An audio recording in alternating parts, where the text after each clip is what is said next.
I'd like to call this public meeting with the Brookhaven City Council to order. Madam Clerk, if you please call the roll. Yes, I'm going to call the roll for the council, but the steering committee is part of this meeting also. If we probably need to recognize who's here with Okay. the steering committee. But our mayor, J. Max Davis. Here. Councilmember Joe Gebbia, District 4. I'm here. Councilmember Bates Madison, District 3. Here. And Councilmember Rebecca Williams, District 1. Present. Okay, and we need to, for the record, get the steering committee. The steering committee, if you'd please stand and just state your names, starting with Jonathan. Okay. Jonathan Byrd, Vic Parker, Karen Whitehead, Mary Ann Kelly, Betsy Eggers, Mary Geyer, Betsy Coyne. Is that it for the steering committee? All right, thank you for all coming and for the public. I'm very excited to see such a crowd here. This is the kind of interaction that I envisioned when we thought about starting a city and when I ran for mayor, is to have as much dialogue with the public as possible. And we've set this meeting up so that there will be, it's not going to be as formal as a regular council meeting. So when you come up to make comments, there will be a 3-minute limit, but you can come back and make some more, and you'll be able to interact with the council with questions and answers on things as well. As always, we need to maintain civility. So if you're here and you're upset about something, we understand that. We want you to come express that. If you're here to be happy and you're very exuberant, let's tamp it down a notch. Let's just make sure we maintain decorum. But I'm so glad that all of you are here, because no offense to the consultants, you are the people that matter. You, the citizens of Brookhaven. We have our own ideas as mayor and council of what we want to see in parks, but I'd say 85% of what's going to be going into our parks is going to be driven by what the citizens tell us they want, because we don't have any way of knowing what we would want for every park or what everybody wants in every park. We have our certain ideas, but most of the ideas and most of the projects that are going to get done are going to be ones that are initiated by citizens several citizens asking for certain things. And if we have the budget, we'll do it. If we don't, we'll just have to, amend the plans to see if we can fit it into a budget. But we just ask, again, parks is a very complex task when you get down to it, taking the parks that we have now and getting them to flesh out into the vision that we all want. So I just would ask for patience. We just got the deeds to the parks, I think, 3 weeks ago. So we now own them. We can start making capital improvements. But we are here tonight to give you a short presentation from the city about our perspective on this plan, and hear from Jerry Kinsey, our new Park and Recs Director, and then to hear from the Park Steering Committee about any thoughts or ideas or things they have to talk about.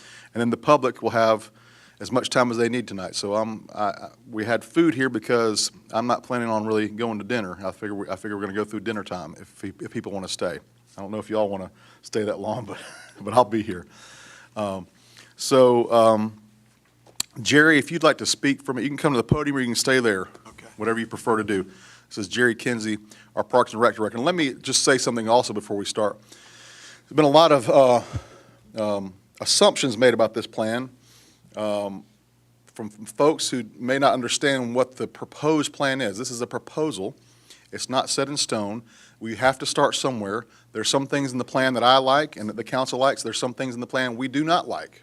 And just like there are things that I'm sure many of you like and many things you don't like, we want to make sure that our plan reflects what our citizens want, and the plan will not be adopted or finalized until we get the citizen input that we think is necessary to make sure that it represents the input and the vision and the will of the voters and the citizens of Brookhaven. So that's the purpose of this meeting. The plan is a proposal. It's not a final draft.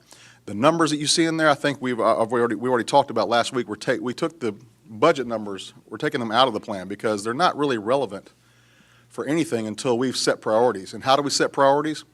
By having meetings like this and listening to concerns that you have and what projects you have a priority for. So when we get the priorities set, then we can start talking about budget. But there's been a lot of confusion about the budget numbers in the parks plan for the 10-year budget proposal. It's just we're not going off that. That's not going to be what dictates what gets done in Brookhaven. So rest assured that the budget numbers you see in the plan have been deleted. completely. And we're going to start once we get our priorities set with budgeting. Anybody else have anything they want to say before we go to Marie or Jerry? Bates is eating, so he doesn't have anything to say. No, I would just second what the mayor just said. Again, just remember, this is a proposal, nothing is set in stone until, the council actually deliberates it and decides, and we have to, put things out for bids and contracts. So please don't think you're going to get I don't know, whatever, a deck or a stadium or something in your backyard overnight. This is. Or ever. Or ever. And the mayor is right. There's a lot of things that I like in this plan, and there's a lot of things that I'm not crazy about, and there's a lot of ideas that I had that, that didn't get in the plan either. So don't feel bad if your pet project didn't, or your, great idea for something, isn't exactly spelled out. Remember, too, that we are trying to look at this for the entire city. Of course, I represent District 1, where we have 180 acres of the 250 acres of park space that we have. So, I take a special interest. Well, we're all devoted to the parks. That's not necessarily true. But, we've got the biggest parks are in District 1, and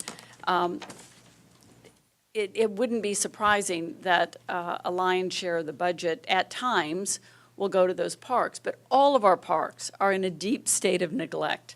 We are well aware of that, and we are as anxious and impatient as you are to see improvement and changes. And I think Marie's going to enlighten us a little bit more about, in some cases, we just haven't gotten the money from host yet, or, the money hasn't come in until they collect the property taxes. So, we've been trying to maintain the parks, and I think, at least that's being done in a way that wasn't being done before. But again, I just caution patience for all of us and work with us, and I think we all share the same vision for really improving the parks. It's step by step. It's not going to be overnight. And again, we do want to hear from everyone, but please don't be offended if your particular pet project doesn't get immediately acted on, because lots of them don't. Thanks. I do want to say one thing, because I had a number of people in the open house forum portion of this meeting ask me about how to provide the input into this parks plan. So the best ways are tonight, you can come to the podium and speak about the issue that concerns you about the parks plan. You can always email us, either your district representative, or you can email all of us at mayorandcouncil@brookhavenga.gov. That one email goes to all four and eventually all five of us. But it looks to me that, our adoption of this plan, while we had originally set it to be September 9th, I think, to be on the council agenda, it looks like we're probably going to push that, further. So this is an ongoing process. We do want to get that input. And Marie, correct me if I'm wrong on that. All right. So we value your opinions, and so we want to get that input from you, and then we want to get it to the consultants so that they can produce the best plan they can. But the other thing to remember is that it's not, once the plan is adopted, that doesn't mean that's all we can do. We can still adopt this plan. It's meant to serve as a guide for how we have long-term planning for our parks. So, thanks.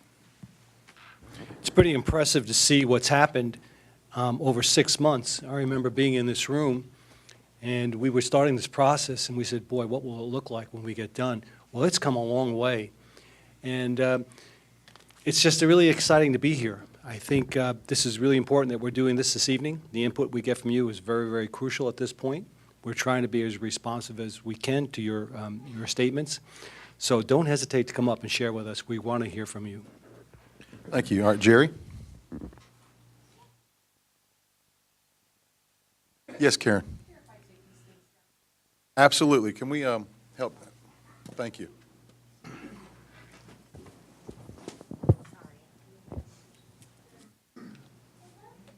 Thank you, Karen.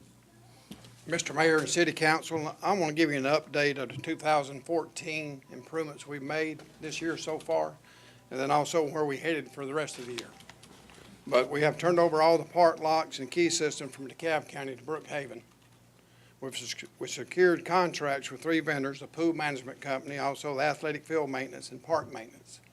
And those have been fulfilled, and these guys are doing a good job cleaning these parks up, cutting the grass, mending the fences and things like that. So I think if you rode by them in probably in April or May and you ride by them now, I think you could see consider improvement of all these parks, or the way they look. Also, we purchased all safety equipment, deck equipment, swim team equipment for each pool for operation over the summer. And I think, I wasn't here in the summer when they started up, but they had problems with the pools. They had busted pipes and things like that that had to be repaired and fixed before you get your pools going. So there were a lot of things that happened, like you say, the shape the park system was in and where they had to bring it just to get it operational, and they still need to be further improvements. But also, we began Linwood Recreation Center renovations. They've done the basketball floor over there. It looks like a new floor. It looks great. By Monday, we'll have 6 new goals up at Linwood. We're going to have the basketball scoreboard and operational, so we'll be starting basketball leagues and play there. And also the Linwood installation and repair of Linwood Gym goals, Linwood Gym, paint and refurbish floors, install 6 new goals in the bathroom stalls. So all the bathrooms, all the classrooms, all the old school building will be painted, cleaned up and ready to go for programs and activities such as dance class, gymnastics, and also basketball leagues and volleyball leagues will be upcoming. Yeah, if you hadn't been over to Linwood before the improvements, it was in very, very, very bad shape. The bathrooms were awful. Right, The gym floor was in bad shape. right. It just needed a cleaning. It was just very, very, very dirty. And I've seen a huge difference in the way it looked 6 months ago and the way it looks now. It's amazing. It's a beautiful gym now. It'll get better. I mean, but the floor, if you haven't seen it, it's old style gymnasium built in the 40s. Thin plank hardwood floors are just been totally refinished. Looks brand new. It's beautiful. The bench repairs at Linwood and Brookhaven Parks, you got some old wood benches, some of those been repaired and replaced with other wood. Irrigation repairs at Briarwood, Linwood, and Skyland Parks. None of the irrigation systems, I don't think, worked until this summer, so we finally got all of them in operational, which is digging the things people can't see. Which they'll parks still- which parks had irrigation? You got, Blackburn's got irrigation, Skyland's got irrigation, Linwood's got irrigation for the fields. And Clack's Corner, I think, has it too. It may, I don't know. I think the neighborhood pays for does the or water or not. something. Also, top dressing and aeration at Blackburn, Linwood, and Skyland Parks, to get the fields, leveled out and where they'll play and the Bermuda grass will start spreading. We had completion of 2 Boy Scout projects, bat houses, and also kiosks put up in parks, which is great for the Boy Scouts put those up. Fence repairs at Briarwood, in a process of replacing all the hand towels, toilet paper roll dispensers, and all restrooms. Well, that'll all be standard all over the park system in every park that have the standard toilet paper rollers, hand paper towels. Weren't the bathrooms fixed over there too? 'Cause I know at Briarwood Park, I know I went over there one day this summer and there was water coming from the ceiling and there were water coming from the walls. Walls, they just repaired the walls. Some of them knocked holes in the walls at Ashford Park. Now, Briarwood restrooms have been redone, new stalls put in. They've been repaired, they hadn't been redone. Right. We're gonna do that soon, right? Aren't we doing the bathrooms at Briarwood Pool soon? Yes. Okay. Pool houses. We laid pine straw at both Murphy County Park and Ashford Park, beds and tree rings. Multiple fertilization and weed abatement application to all the athletic fields. Restroom renovation at Murphy County Park. Restroom construction at Briarwood Park is about 90% complete, should be completed in the next month. And acres. Gonna cut a ribbon on that? We can have a ribbon cutting You'd for be a the first to use the bathroom. bathroom? Right, that'd be good. Yeah. And also acres of invasive plant removal. But all this has been done over the first 6 months of the year. Now we're looking, moving forward, we're gonna have Linwood Rec Center ready to be open September the 8th, which will be Monday. Be our first official open day. We'll be opening from 8:30 to 9 p.m., Monday through Thursday, 8:30 to 6 on Friday, Saturday 10 to 6, and Sundays 2 to 6. Also, we're gonna add playground at Ashford Park for 5 through 12-year-old. We'll get the 3 playground bids, and we'll show it get with the community, let them help select what type of playground they want and where to put it over at Ashford. And so we'll be installing a playground this fall sometime. We'll bring that before y'all after we meet with the community. About the mulching over there. Been hearing about the mulching over there. Mulching and all the mulching and playground borders, you don't need playground borders at Ashford, but others have old cross ties. We'll be coming in with all the new mulch for all the playgrounds in the park system, also the border of all the playgrounds. Okay. Remove the cross ties and put plastic borders around them. We'll repair all the water fountains in all the parks. I don't know, about half of them work or less than half of them work, so we'll get those in operational. Signs for all the parks, park entrance signs, and also the policy and rule signs for all the inside of the parks. And That's then you'll stuff we'll know be doing this fall. we'll be doing this, I hope, in 2 weeks. We'll have the inside the park signs done, and then Okay. maybe 2 months, we'll have the other ones You going. forgot to mention mosquito abatement at all the parks. That's been happening this year. I just tell you what, watching a game at Murphy Candler Park, or being over at Blackburn or any of the parks, Right. at Briarwood Park, there was a bad mosquito problem. That has made a huge difference, and I've heard people talk about how they can sit and enjoy a game or have a picnic without being eaten alive. Right. It's just in certain areas we're doing it, but I really appreciate that. We got plans coming up for all the bathhouses, for all pools, all 3 of our pools, security lights in parks where they're needed. A lot of the parks is dark at night, and somebody gets caught leaving ball games or leaving the park at use. When it gets dawn, we'll have security lights in parking lots. We can add those. Parking at Linwood and Blackburn, we're going to improve the parking situations at those 2 parks. Benches and trash cans in all parks. We want to come up with some kind of standard trash can and benches everyone likes, and then we'll be installing them in all the parks. Which mentioned the mulch in the borders. There's plans for the future for trails, connect these parks. We just got to come up with which trails we want to build first and go from these plans, because I think trails is mentioned in every plan we have in Brookhaven. That's transportation, Right, Beaufort Highway, right. and comp plan. Everybody, this, in all plans. But in the next 2 weeks, we'll be starting our programs, gymnastics, and adult softball league will be starting. They can't hear? Oh, okay.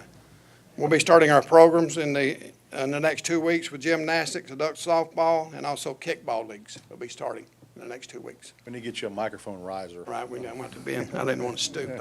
That's why I'd rather sit over there. I won't have to bend over so far. All But right. if anybody's got any questions, I'll be glad to answer, or Yeah, try just to go, answer them. just over there and answer your questions so Okay. everybody can make sure we hear you. Thank you, Jerry, very much. Let me ask you one, Jerry, on those trash cans, you're going to do recycling and paper, all the... Yes, sir, we're gonna look at that, putting recycling cans in all our parks. All right, good. And we'll Great. bring y'all some pictures or whatever with all the trash cans and things we want to place, and then we'll go from there. Great. All right. One other question about pool operations. I think originally the pool operations were set to end on Labor Day. Yes, sir. Is there a possibility that while it's still hot weather on the weekends, that we might be able to extend our pool operations? We have for- I think our contract ran out with USA Pools. If you open them now, you have to go back and redo the contract to extend it. But I guess for next year, we need to sit down and see when we want to close these pools, because we did get some complaints that we kept them open in September. After the kids went back to school, Right, we kept them open just weekends only. right, exactly. So if we want to keep them 7 days a week until Labor Day, we can do that, or if we want to extend it to October the 1st. But we need to put that in our contract when we get our We're going new to pool. rebid our contract for pools, aren't we? Yes, sir. Okay, all right. Jerry, do you think there's a chance that we can see some new playgrounds in some of the parks before the end of the year? We got it, we're looking now, we already got some pictures of playgrounds, we'll be bringing that to you in about 2 weeks. Okay. I mean, my goals would be that we work on the trash cans, the site furniture, the signs, playgrounds. and Playground. some playground additions. You'll be bringing us playgrounds in 2 weeks, or we'll be able to send it out to get Well, started in 2 we weeks? got to meet with the community and get their input, and Yeah. then as soon as we get to you guys, I don't know the Well, they're the here length of the tonight. process, how long you have to bid it, Mm-hmm. and when we open bids, I don't know if y'all do 4 weeks of bid time, advertising. No, we're quicker than that. We're quicker than We're- that. we're- So if we can turn around the bid process in 2 weeks, 3 weeks, we should be getting some put in the ground, but it'd probably take 6 weeks And there may be some playground people in there, I don't know, but they may take you 6 weeks to order a playground, to get it in place. Once you pick a firm, you call them and order your playground, it'll take them 6 weeks to. Why don't we meet with the neighborhood folks next week at Ashford Park on that, on the Right. playground, rather than waiting for 2 weeks? Right. And if we could They, Move that along. do it a little quicker. they may be Well, there more might be some interested here in tonight. shade than playground. No, I think they're interested in both. Right. I'm Yeah, sure they're both is best. Shade structures. Yeah. Are we going to keep logs of use in all of these parks so that we can see, fluctuations on days or times? Any I mean, the only complaint thing you there? could do there is put you some counters at these parks when cars come in and out. Yeah, how would you? Well, I mean, you could count look, cars that came in and out and average the people in a car. That'd be the only way I know of keeping how many would be, in your parks. right.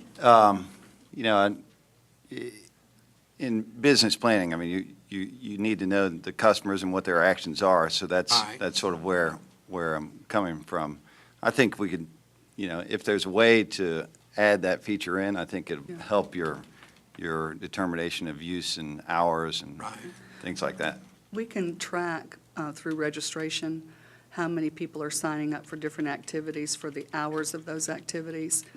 So we'll have an idea of what usage is, at least during those certain times, for formal activities.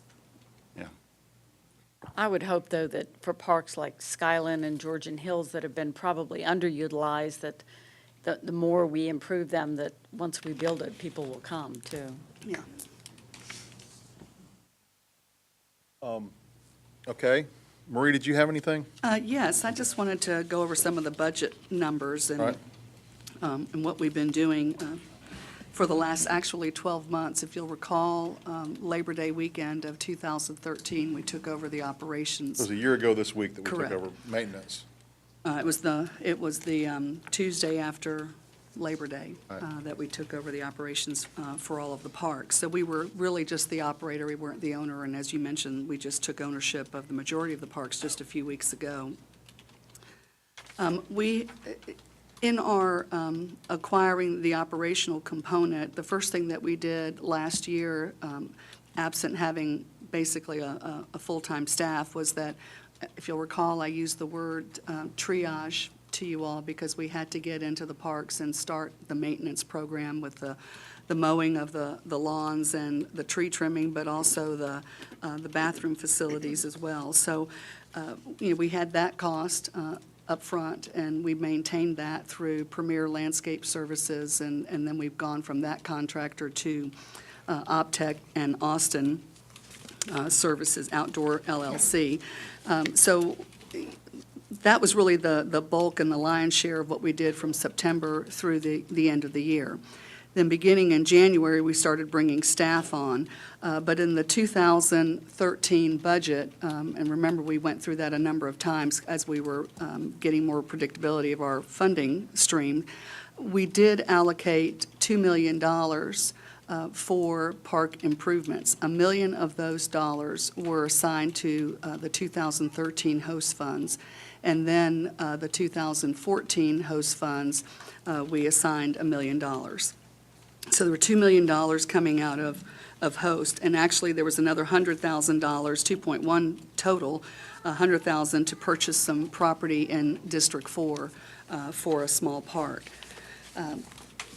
What we have spent thus far, in addition to all of our maintenance and parks, we had some technical services, and I'm just going to give you group numbers, if you will, but the bottom line number is over $2 million that we have spent thus far in maintenance, operations, contracting services, professional services, and also fixtures. So in the technical services, $38,000, I'll just round off the numbers, $38,500. In the maintenance of the parks, looking at all three services, Premier, Austin, and Optech, it was $445,000 there. Total. We also had professional services and maintenance. Our pools really ended up costing us quite a bit more because of unforeseen conditions of the pools. And equipment associated, that was another 400 plus thousand. cost of the parks, which we just purchased, along with bathrooms and even some additional fixtures. Some of the pool furniture that we purchased was $209,000. And then just the operational cost, utilities, going back into assigning the funds on the parks that Jerry just went over with Briarwood Park, $125,000, another $40,000 for Briarwood for bathrooms, $100,000 for Blackburn Park. External signs, so we can sign all of the parks, that they'll be standardized throughout the city, $50,000. Internal signs, which will be signage that state the park rules, the hours of operations, and the use of the park. Murphy Candler, another $30,000. Ashford Park, $50,000. And Linwood Park, a little over $200,000, which included the work of the gym floor and the refurbishing of the entire building, because that's the headquarters for our Parks and Recreation staff, to a total of about almost $2.5 million. We still have $1 million available that we have programmed and budgeted for the 2014 host funds, which are just now starting to come in.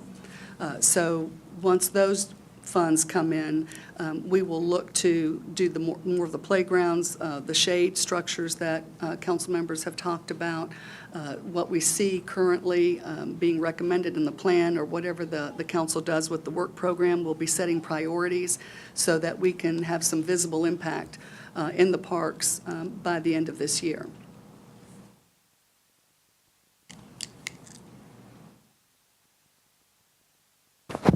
All right. There's no way to zoom in on that. It's just not trying to get that up so that people could see what those numbers were while you were talking.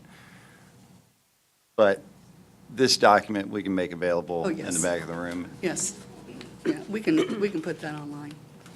Be happy to do that. We can make copies if you like. Yeah. If anybody would like to see these numbers that we're talking about, just come see our city staff and we'll get you a copy of it. She'll make a couple of copies, a few copies. So we have $1 million left to spend this year, is that correct?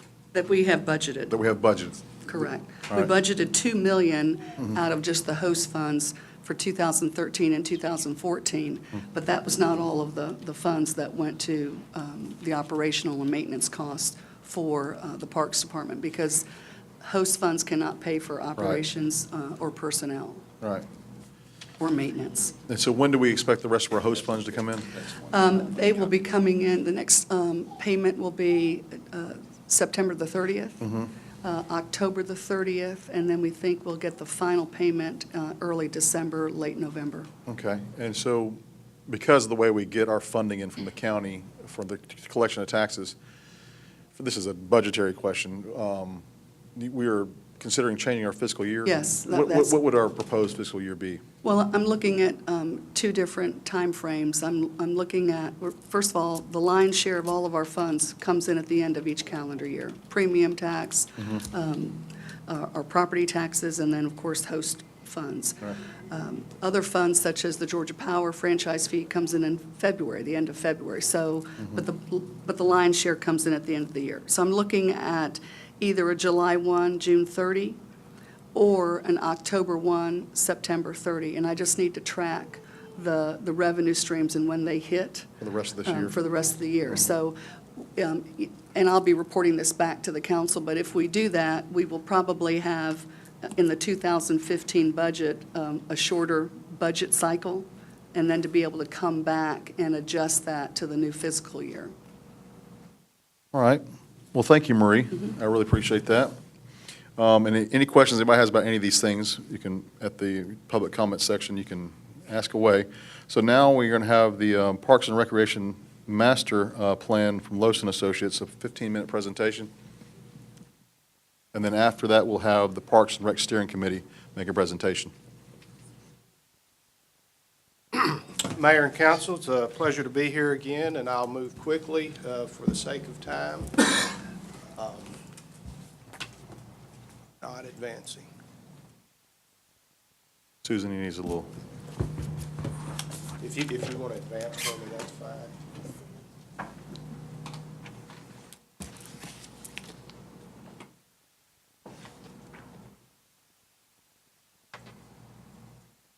All I'll go ahead and get started. This is the, one of the things we looked at was where your multifamily housing, the areas you see in pink are high concentrations of population.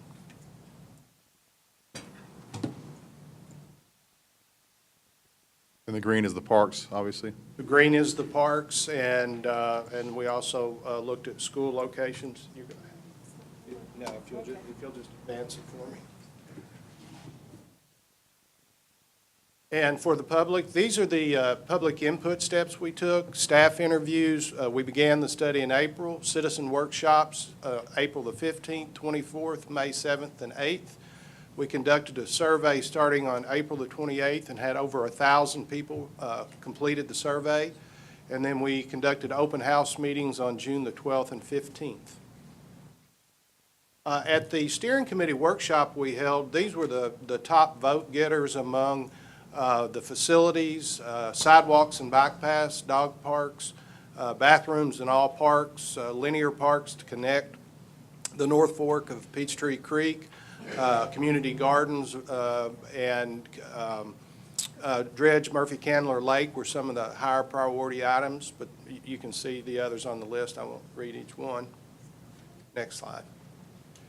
Programs, continue the Murphy Candler sports programs, add a variety of programs for youth, and as you heard Jerry talking about, he's already adding programs, educational programs such as master gardeners, nature walks, community gardens, festivals and concerts, and so, next slide. So we use these to, some of these responses to shape our survey question. This slide is the youth age 12 and under, the sports you have participated in, and you see it was baseball, soccer, swimming, basketball, and tennis in that order, and programs that youth would like to participate in. Tennis was number one. Swim team, you have a really good tennis program going. In your swim teams, there's room for expansion. Soccer leagues, baseball, and basketball. Is this presentation in the plan, or is this a separate presentation? This is taking slides out of the plan. Okay. All these charts are in the master plan. Okay. So the votes by the steering committee members, that's in the master plan, as well, in Yes, the parks plan? yes. Okay. All right. That, the first grouping was the steering committee, and then these are out of the survey. All right. Using the list below indicate how often you take place in the following park activities, and you can see individual activities, walking, visiting a playground, physical fitness, were your top individual activities. Attending festivals is very popular. Food trucks in the park, we heard a lot of good things about that program you're doing. Individual activities, again, bicycling, organized activities, basketball, tennis, another special event, the chili cook-off, and then individual activities, tennis. So you see there's a good mix in your top 10 of your youth programs, special events, and then individual activities. And this is similar to what we see in other communities. Individual activities are always the top vote getters when we ask this question. Next question. Did anybody make any kind of comment about trying to have that food truck program take place at a different park, or maybe an additional park? Well, we did ask a question, and I think I have it in this presentation as to which park did you recommend using for your community festivals, and Blackburn was the park that received the most votes. Barriers to park usage, we think it's important for you to know why people aren't using your parks. Obviously, the condition was number one, that as far as why people weren't using the parks. Not aware of programs available, not aware of facilities, concern about personal safety, lack of amenities, unsafe to walk or ride bikes to the local park, inadequate parking. And we heard inadequate parking over and over wherever we went, whether it was a public meeting, steering committee, survey, and on down the list to the ones but what you have already spoke about addressing the condition of the parks is the number one thing your citizens want you to do. So you're moving in the right direction as you're doing these renovation projects. Access to parks, again, because the comprehensive plan was looking at trails, the Beaufort Highway plan was looking at trails. We asked some questions related to how far were you willing to walk or bike, and as you can see, people were willing to, 80% of your community said they would walk up to 2 miles, which is probably why greenways and sidewalks come up over and over in your public input as well. Next slide, please. So how would you rate the condition of your parks? Not surprisingly, good, only received 14%, and varies by park, and poor were much higher than we see in most communities. But again, you took over a park system and you're trying to rebuild it, so that did not surprise us. The top 5 most needed: provide more trails for running, walking, and biking, add restrooms. And so remember, we had just over 1,000 responses. So these are over 50% of your community when you're over 500, saying add restrooms at parks, shade at playgrounds, water fountains, renovate the pools, provide more playgrounds, and renovate existing parks. So that was the most needed. Then we had where they could say most needed or much needed. And you see, look at the response rate. 80% of your community said more trails for walking and biking. 80% of your community said add restrooms, more landscaping, which I know is important to Councilman Williams, or Councilwoman Williams, excuse me. Over 70%, provide shade and playgrounds, over 70%, and provide more playgrounds. So these are some real direction for you, the elected body, as you prioritize. Yeah, I would like to also on our next newsletter, is Mike in here, or Marie, on our next newsletter, I'd like to do a tear-off mail-in with some survey questions too from folks, what they want to see. Just to not solely rely on the online survey. Just want to hear what folks have, when they mail something in, what the comment, something they can write in a box they can check. Again, we heard a lot about indoor programming space, so we asked a question: would you support or oppose developing a large modern recreation center? 74% of your community said they support doing that. Next slide. From a list of Brookhaven parks below, which would you do the festivals at? And I thought I had this in here. 54% selected Blackburn compared to 37% at Brookhaven. And really, Blackburn is your largest park with open space that you could do festivals in, so that didn't surprise us that that's what people would say. Next slide. To help you gauge, capital programs going forward, we ask a question: how much would you be willing to spend per month per household? And you can see $15 or less was 41%, 21%, 16 to 25 on up the list, with 23% saying none. So one way to look at it would be to say 77% of your community would be willing to spend $15 per month, which is a pretty good indicator of support for funding parks and recreation. Next slide. We worked with Jerry to put in place an organization structure that he felt comfortable with, and I won't dwell on that, but there's a write-up and a description of that in the master plan. Next slide. We looked at your, staffing size to give you an idea of some of the surrounding communities, and you can see the departments with long-established, rec departments, Alpharetta, Roswell, Decatur, have a large number of staff, but as a percentage of your budget, you're in line with them, so that's a good place to be. Next slide. Your per capita operating expenses for parks and recreation, you see you're just starting to fund your department, but looking at where Dunwoody's a little bit older than you as a city, they're up to $22 now. Alpharetta, Roswell, and Decatur, 3 very mature departments, are spending, much more, so you can get an idea of what you might grow into over time. Next slide.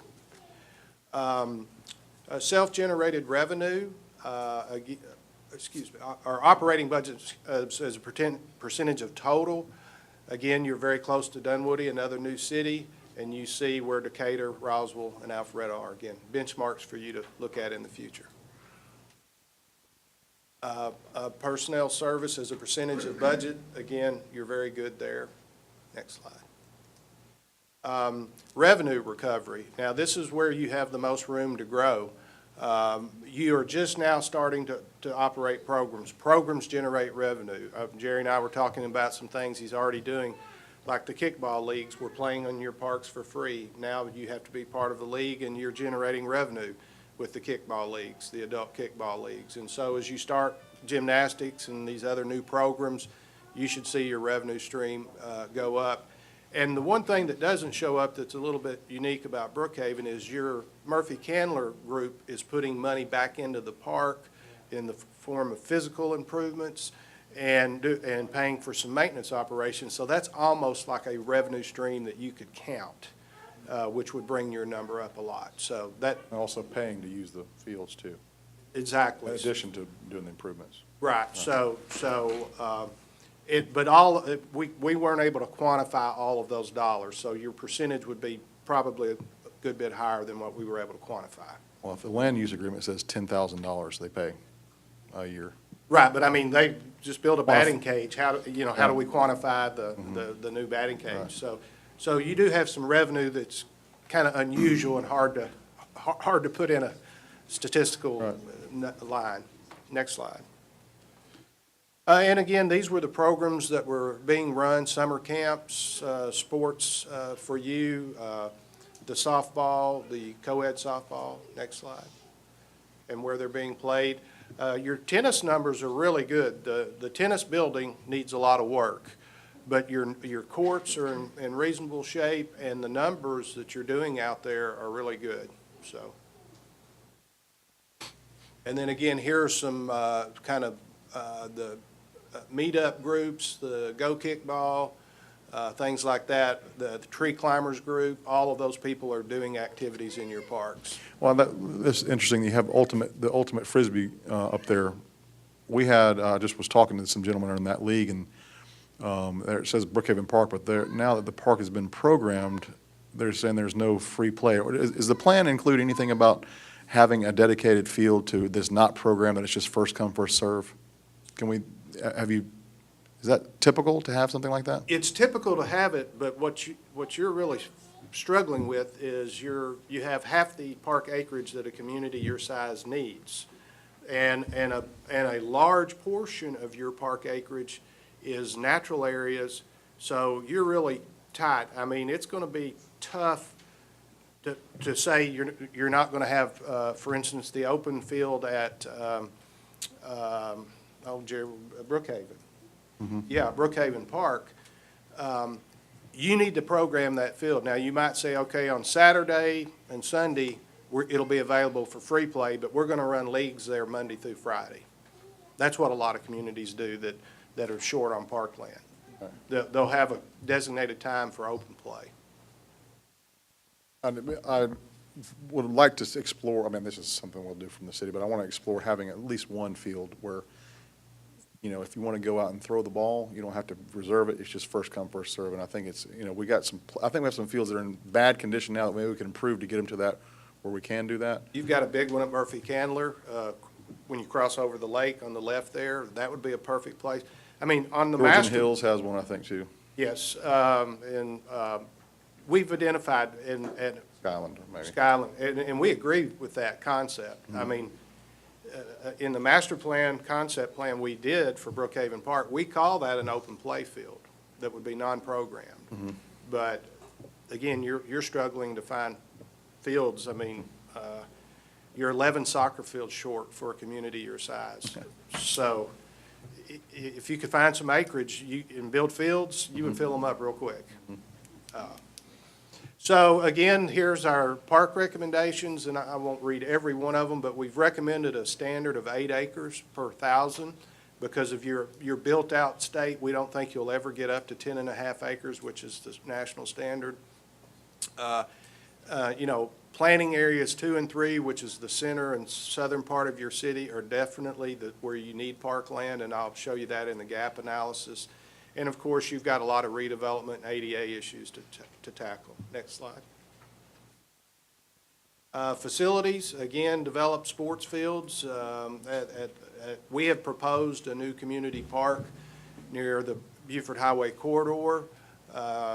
Develop some synthetic fields in multiple parks to increase playtime. develop a dog park. We've recommended 2 locations, Brookhaven and at Linwood. You know, do an aquatic study to see the best way to use your 3 pools. A lot of communities are not duplicating pools like you have, where they're really all the same style. They're building splash pads at one location, they're building a competition pool at one location, and then a family leisure. You really have 3 identical facilities, so you don't have a lot of variety.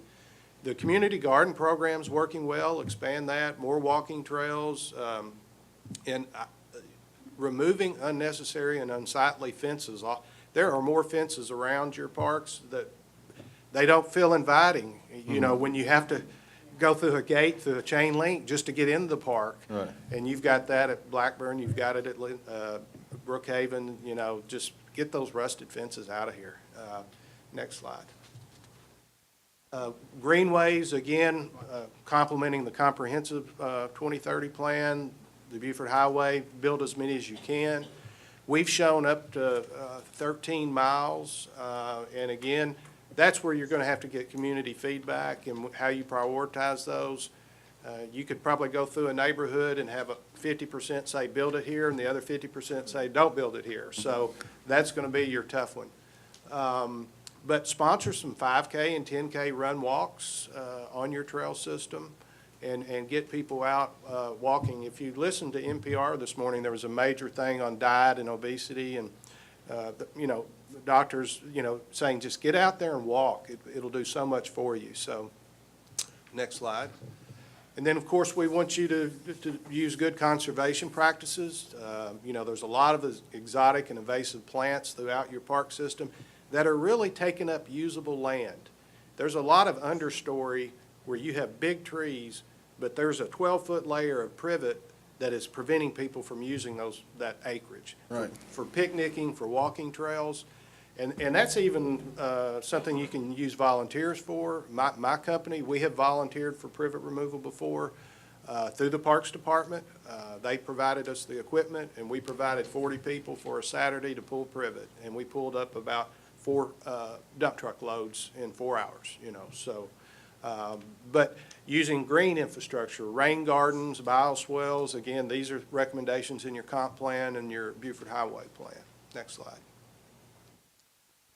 Again, we've given you classification and acreage, and you see you have 256 acres of parkland, but a lot of that parkland's all in Murphy-Candler. So you really need parkland on the south side. Next slide. And again, one of the things we looked at is the density of your community, and you can see the darker gray tones on the south end. Those are your highest population densities.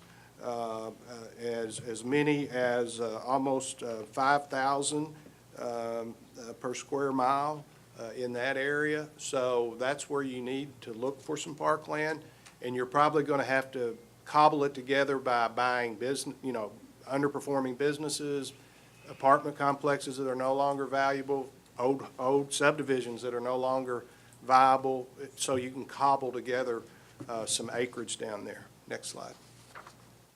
Again, this is the trail maps we've developed. There's actually what we've identified as 9 different sections. We've given them names like Blackburn Connector and Briarwood Connector, the North Fork of Peachtree Creek on the south side, running parallel to the interstate, is probably the most viable connector to start with, in our opinion.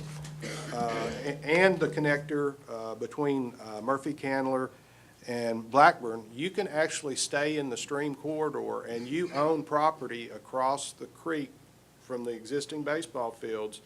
There's several condominium developments there that have undeveloped floodplain that connects to the YMCA fields, and then right up the sidewalk, and you've connected to Blackburn, and you don't have to cross the street to do that. So that's a very viable corridor for you. So next slide. This is what we call a gap analysis to show where the service areas are. The green service areas are your neighborhood parks, and you see you've got quite a few neighborhood parks on the south side, but you don't have any regional parks. So Murphy Candler has a 3-mile service area, so it really is serving the whole northern quad of the city because your city is not very wide. But where you see the wide area shaded in white or blue on the map, those are areas where there really is no park service. We call that a service gap. Next slide. So funding projects, as you've already discussed, comes from the 4 of you, and the fifth one when you get a new councilman. So we understand that, you know, you'll use local funds as well as federal and state grants to keep advancing your park system. And now that you have a master plan, you will get points on grants. Many grants, if you do not have a master plan, they dock you points. So that's part of your investment in this plan. Next slide. So again, developing implementation tools, looking at your zoning, looking at some of the recommendations in your comprehensive plan as it relates to zoning code, and you can gain parkland through fees or parkland dedication. Developing a fees and charges policy, so you set a benchmark and you tell Jerry, I want us to make this much per program or this much per year. That's important.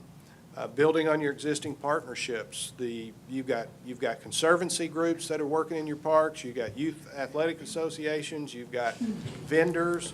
So continue to build on those relationships. And one of our recommendations is to talk to Dunwoody. All the Dunwoody youth are playing ball here. You know, can they kick in? They have 2 baseball fields. We did their study. You've got 12. So who's? I've talked to them Okay, good. about something, doing something. And seek grants for leveraging your existing funds. Next slide. So what we did, you asked us to develop just some quick concept studies for 4 of your parks. When we looked at Blackburn, I'm going to talk in zones from the top left of the map down. Top left, the Y runs summer camp programs there all the time in the summer. They run after school. They use that area of your park, and it's heavily used. Almost every time I've been here during the daytime, I have seen residents using that open play field by the pavilion, which has no grass, or didn't have grass on it unless Jerry's got some on it. But we think that area needs to be totally renovated. We would recommend even a synthetic turf field in front of that, build a new pavilion with restrooms, move the playground up there, and make that a place where you can generate revenue in partnership with the Y running camps, or run the camps yourself. The playground that's currently in the park is antiquated, it's isolated, it's not close to parking, and it doesn't have a shade pavilion. It's right by the road. So we think that end of the park ought to be set up as kind of that individual activity, or if you rent that pavilion for a corporate function, you get the field and the playground during your rental. So that'll generate some revenue for you. The middle of the park, pretty much leave it alone, beautify it, plant some of those cherry trees you're going to buy in there, work on turf maintenance. It's got some erosion problems in that area, and, you know, minimize compaction. But that could be your beautiful festival area. We redefined your parking that serves that area, and you know, here's a tough one. When you have a big tennis activity, where does everybody park? On the lawn. Well, it's a little bit of a walk, but we've added, a new parking lot, another major parking lot, what would be north of the 2 baseball fields, to provide you additional parking. But as a policy, I wouldn't allow those people to park on the grass, because those are the few big trees in the park, and you're damaging the root system of those. So basically, it was just reorganizing this park slightly, adding parking at the pavilion, across from the Y, and adding a large community parking lot, below the softball fields. And we can bring these back up when people want to Sure, talk we about it. need to, Yeah, we got some. Yeah, I got two more of these. All right. This is Brookhaven, where the, the biggest thing we heard was the lack of parking. the condition of the restroom and shelter. So basically, we provided a new access drive and parking, a new playground, a new restroom, an open play field is number 2, and number 5 is a dog park. And we'll talk about these. Next. Linwood and Osborne is a much larger park than you realize you have. You have the upper area of Linwood where the existing community center and tennis courts are. Then you have the lower area where you have the open play field and the pool. And then you have what is called Osborne Park, which is the top of the map, which you see the green acreage with the bright green area in the middle where we're recommending a dog park, because there's about an acre or acre and a half of flat open area. But the rest of the park is wooded, and a lot of it's overgrown. So this is a park we think you can recapture some usable land in. Next slide. And we just did 2 options. One option if the community center stayed, and one option if the community center went away. But basically, this park just needs renovation, love, and care. Next slide. At Murphy Candler, reorganizing the football fields would be a priority, building new grandstands, and building a parking deck there, which may sound like an expensive recommendation, but because all the land has been consumed, and we learned through our interviews that every new ball field that was added over time in the park took out a parking lot, took out another parking lot. So you should have at least 720 parking spaces in this park, and you're lucky if you got a couple hundred. So we are recommending a parking deck and then an open field, renovating that open play field, expanding the pool deck here too. We think this pool, there's room to expand it and really enhance the swimming experience at this pool. Next slide. And I'll field questions after. Yeah, thank you. All right. We'll hear from the steering committee now. Come on. All right. First off, J. Max. All right. Jonathan Bird. I live in Linwood Park. Just want to say thanks to everybody for going through this process, and the fellow steering committee members. I know it's been a lot of time from us. Real quickly, I think from a high-level perspective, one quick comment. Marie, I think the numbers that you shared earlier are really great in terms of showing that in a future newsletter, just a Yes. one-pager that shows this is where we spent our money, because I think community members don't know that we spent $400,000 in what will probably be one-time expenses on pools. And there were a lot of one-timer type of expenses in that $2-point-something million. So that's just a high-level idea to include in a future newsletter. If I put my Linwood Park hat on for just a minute, real quickly, I'll say that a couple things. Number one, the tennis courts are about 5 years out of needing to be resurfaced. Number one. Number two, I think the Osborne Park, which we probably need to rename, just a extension of Linwood. I think it'll be confusing if we don't at some point just incorporate those two together, is a really unique opportunity. It is a hub, for those that don't know. It connects effectively Silver Lake, Linwood Park, Mill Creek Manor, that road, in the Hampton Hall area. And from looking at the maps that the consultants have put together, there seems to be a better than even chance that I myself or any other person that lives in and around those communities would be able to walk to the restructured Linwood Park via Osborne Park. And conversely, I believe that through a network of trails, we would be able to walk over to we can connect to Blackburn and therefore Murphy Candler through the Nancy Creek corridor. And I think that's something we ought to explore sooner than later. That's not hopefully a massive, well, let's call it a super gymnasium or something like that. Right. It seems to me that, like Chris said, that a lot of little love and care here and there is certainly needed, as in with many of the parks. And I have heard from a lot of my constituents who asked me to share this tonight that the pool in particular, I think people enjoy the size of the pool. I think getting the razor wire off the top of the fencing was a good idea. But I think extending out the actual surface area of that pool Not the pool itself, but the concrete. Deck. Is the decking, thank you, J-Max, is a super idea that might not be nearly as expensive as tearing something up and starting fresh. Those would be the main points of comment, and then the last one would be the consultants that talked about the dog park in the newly formed Osborne Park. I think that's a super idea. They mentioned there's room down there for about 10 parking spots based on when the Brookhaven Rotary Club cleared that out last year. I think it's much larger than 10 because now it's filled back over with kudzu, but it seems that 20 to 35 spots is already pretty much ready with just a light retarmacking of what's existing. Did the consultants mention a dog park at Osborne Park? They did. They did? Okay. They recommended that in both of their recommendations. Okay, at Brookhaven and Osborne, okay. Well, in both Osborne recommendations, for Linwood, A and B. I thought it said open field or open play at the No, we had a dog, which park? Osborne, the second part of Linwood. It was number 2 on that. In Linwood. Open terrace, okay, all right, Well, this is all right. You have to look at number 1. Hey, how much of that space covers the flat area up there? Is that all the flat area, all, There's about somewhere between an acre and a half that's flat, and the rest of it is real steep Right. slopes. But you could connect them with the trail. okay, It is. all right. Thank you. Anything else, Thanks. Jonathan? No, that's it. Thank you for your service on the committee. Thanks, appreciate it. Do you have a question for Jonathan?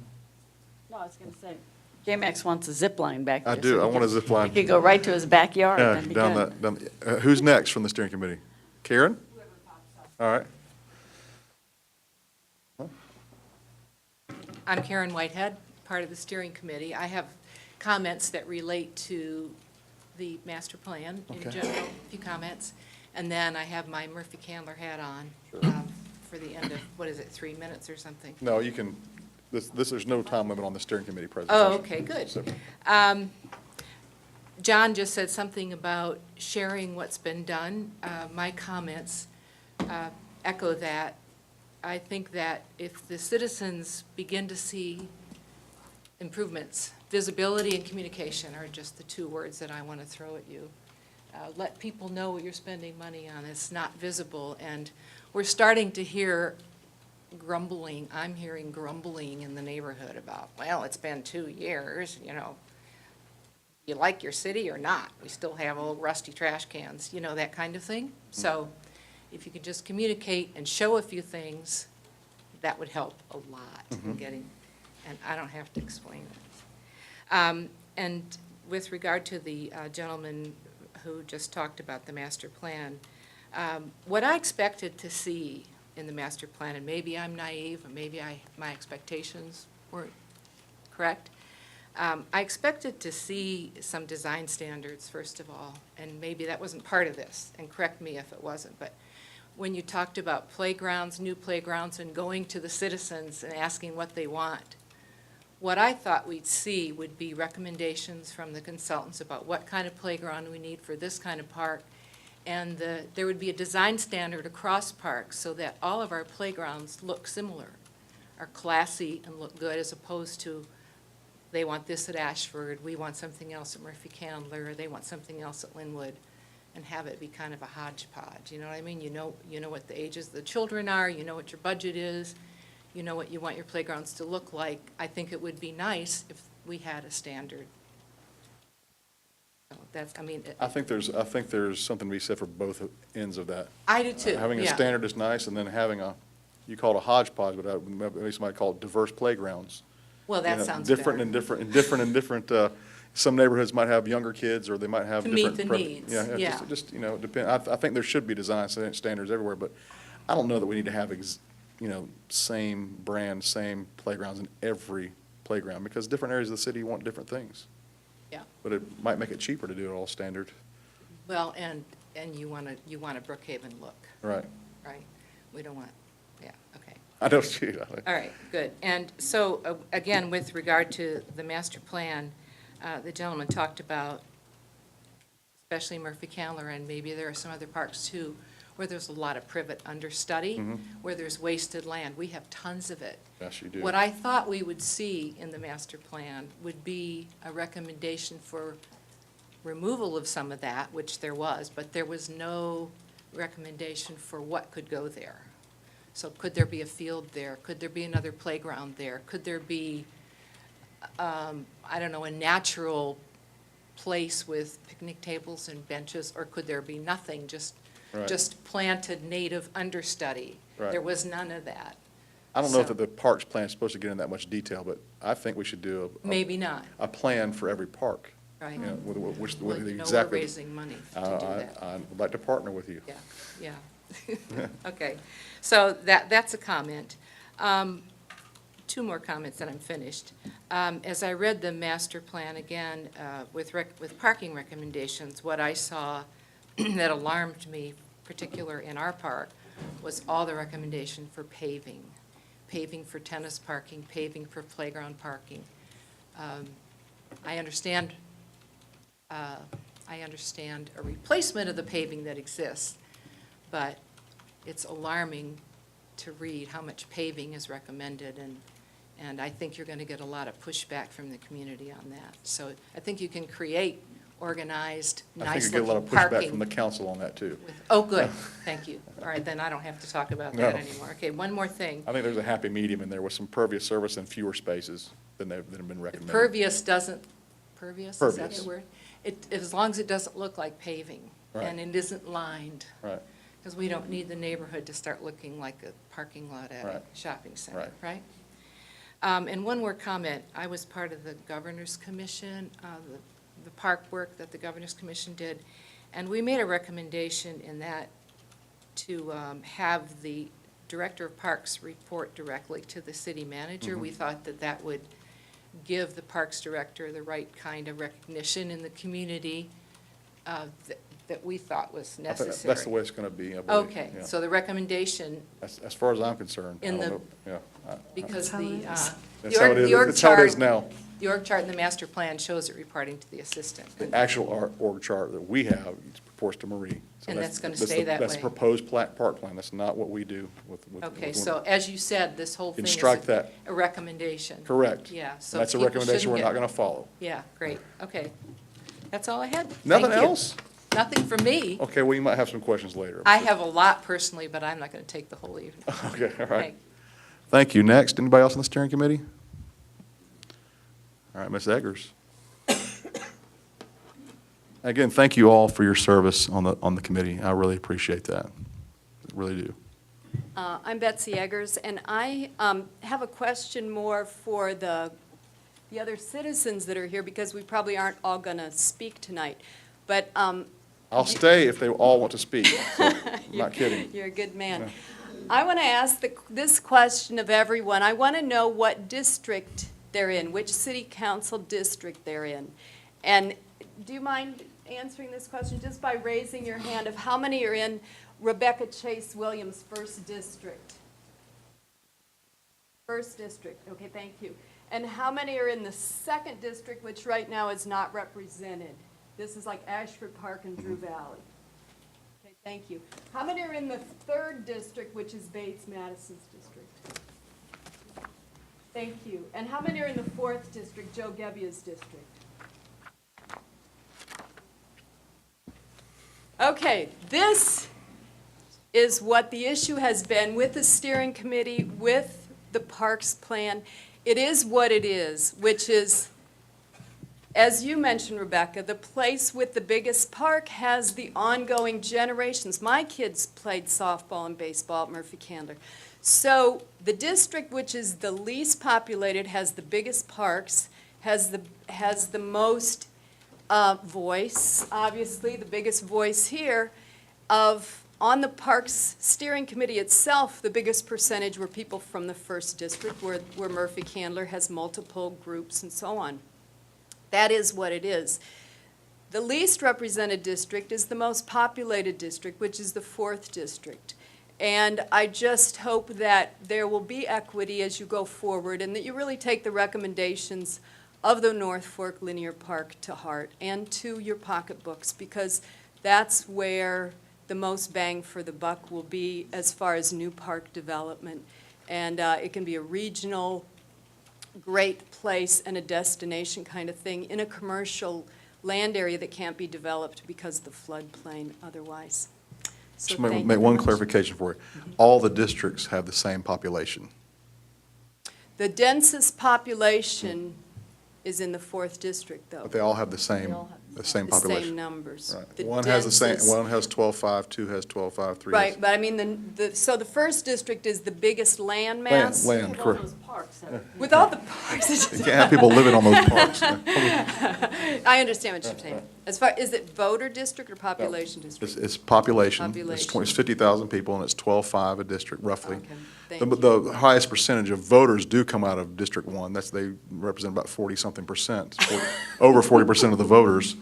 But, Early and often. right, but every district has the same number of residents. Thank you.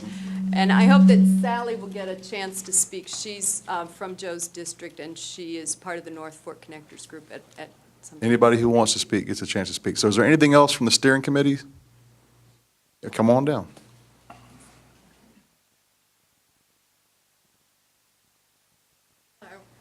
I'm Mary Ann Kelly. First, thank y'all for giving us the opportunity to give feedback to the plan. We've all Thank you for worked on it, and working on the plan. well, we're It's happy the to least do we could that. do.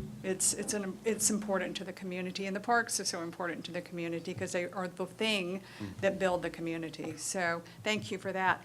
I wanted to focus first on the Brookhaven Park, just because I have work a lot on that and wanted to use the time to at least get some ideas out there.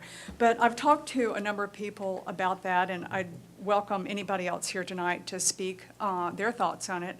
But I think that the one thing we noticed on the plan is that there's a 250 car parking lot on one of the prettiest areas of the park. And what we'd like to suggest there be consideration to moving the parking area adjacent to Peachtree. I think that's going to be done. Great, okay. But, and I'll just say, I'll just say, just for everybody else's benefit, there's a lot of advantages to that. That area is not good space. We got to own it use. first, though. That's what. Yes, We need to get y'all. and that's one of my comments. That may be why they put it back there, because, hey, they don't own that. We can't put a parking space there, but Absolutely. we're And, working on that still, trying, and we might need your help to put pressure to get us to have that, so. Oh, we've been working on that, as you are probably aware. Right. I think, just for everybody's benefit, to do that gives takes some pressure off the traffic on Osborne, which we're always sensitive to the neighborhoods. And we can have a right turn only into that parking area, right turn only out of the parking area. If we choose to do some lighting in that park, in the parking area, you know, I think it benefits the neighbors to have the lighting between the DeKalb Services Center and Peachtree and away from the residences that surround that park. The other idea that we've continued to push, and I know y'all are probably sick of hearing me talk about this, but we would really like to see a pedestrian gate. If you're going to put the parking over there, kind of in that same area, we need help with engineering to consider this plan because the area is not level with Peachtree. It would require some filling and all of that. So, you know, I don't know if this is feasible, but it's certainly worth looking into. And that pedestrian gate we saw during Soccer Fest as we watched the crowds of people streaming through the hole in the fence, that there is a real need to, particularly when we have festivals in that park, when we're moving a lot of people from the MARTA station. And in the future, when they develop that, we're going to have people walking, you know, from lunch and that live there into the park. We could get a lot of cars out of the park and reduce the size of that parking need if we could have some good walkways and some good, a good pedestrian gate right there. Yeah, I think the key, reduce the size of the parking need. I think that's. Absolutely. Because I think Brookhaven Park, you can have festivals there, but you don't need to be depending on parking there for the festival goers. It should be You don't need MARTA the and parking shuttles. Yeah, and it's almost counterintuitive. You think you can have the biggest festival at the park with the least parking. Right. But you can. And the Soccer Fest proved that. And I was very nervous about Soccer Fest, and we planned and planned and planned and talked with the organizers, and I was so elated to hear that the neighbors had positive things to say about that, because it shows we can do things, not every weekend, but not every, a few times a year, though. I think it's great that Brookhaven Park can handle a big event like that it can be with low impact to the neighbors surrounding it. And I'm excited about what we can do there. Now, the Friends group at Brookhaven Park, are y'all working on a plan for the park too? No, because we're waiting to see what the concept plan looked like. And Well- I think what I mean, in addition to that, as you know, we don't own that park. Right, right. So it's very difficult for us to raise money.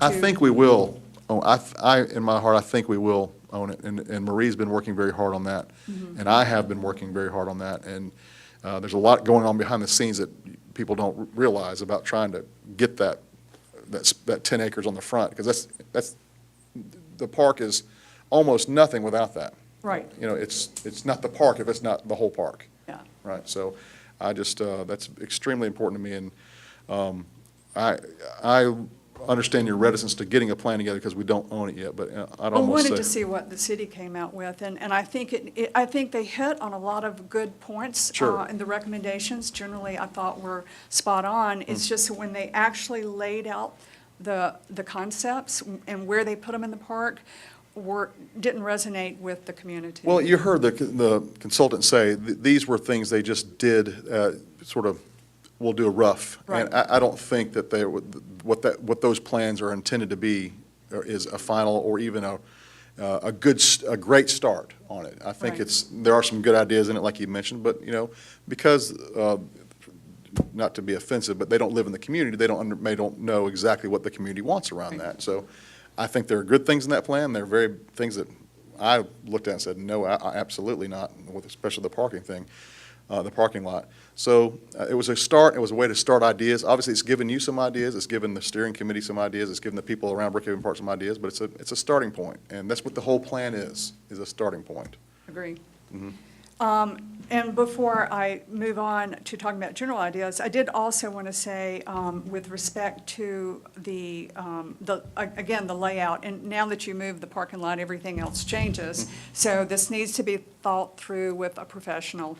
But generally speaking, I think, again, what the community would like to see is to preserve that sloping hill that's in that park that creates a wonderful amphitheater for events like Soccer Fest and Roots and Brews and other things. And that area has been pretty much targeted for the dog park. And it also, I've heard some of the dog users say that they felt like it was a little tight. So a thought is you could use the top area that was going to be the parking lot and push the dog park up there. It's a much larger area. It has some flat spaces, and if you dropped it all the way down to the existing driveway, some nice hills that the dogs could run on. And then you could preserve that area that's a sloping hill for an amphitheater, and then move around the other pieces to kind of accommodate those two general concepts. Right. So that's just the feedback I've got.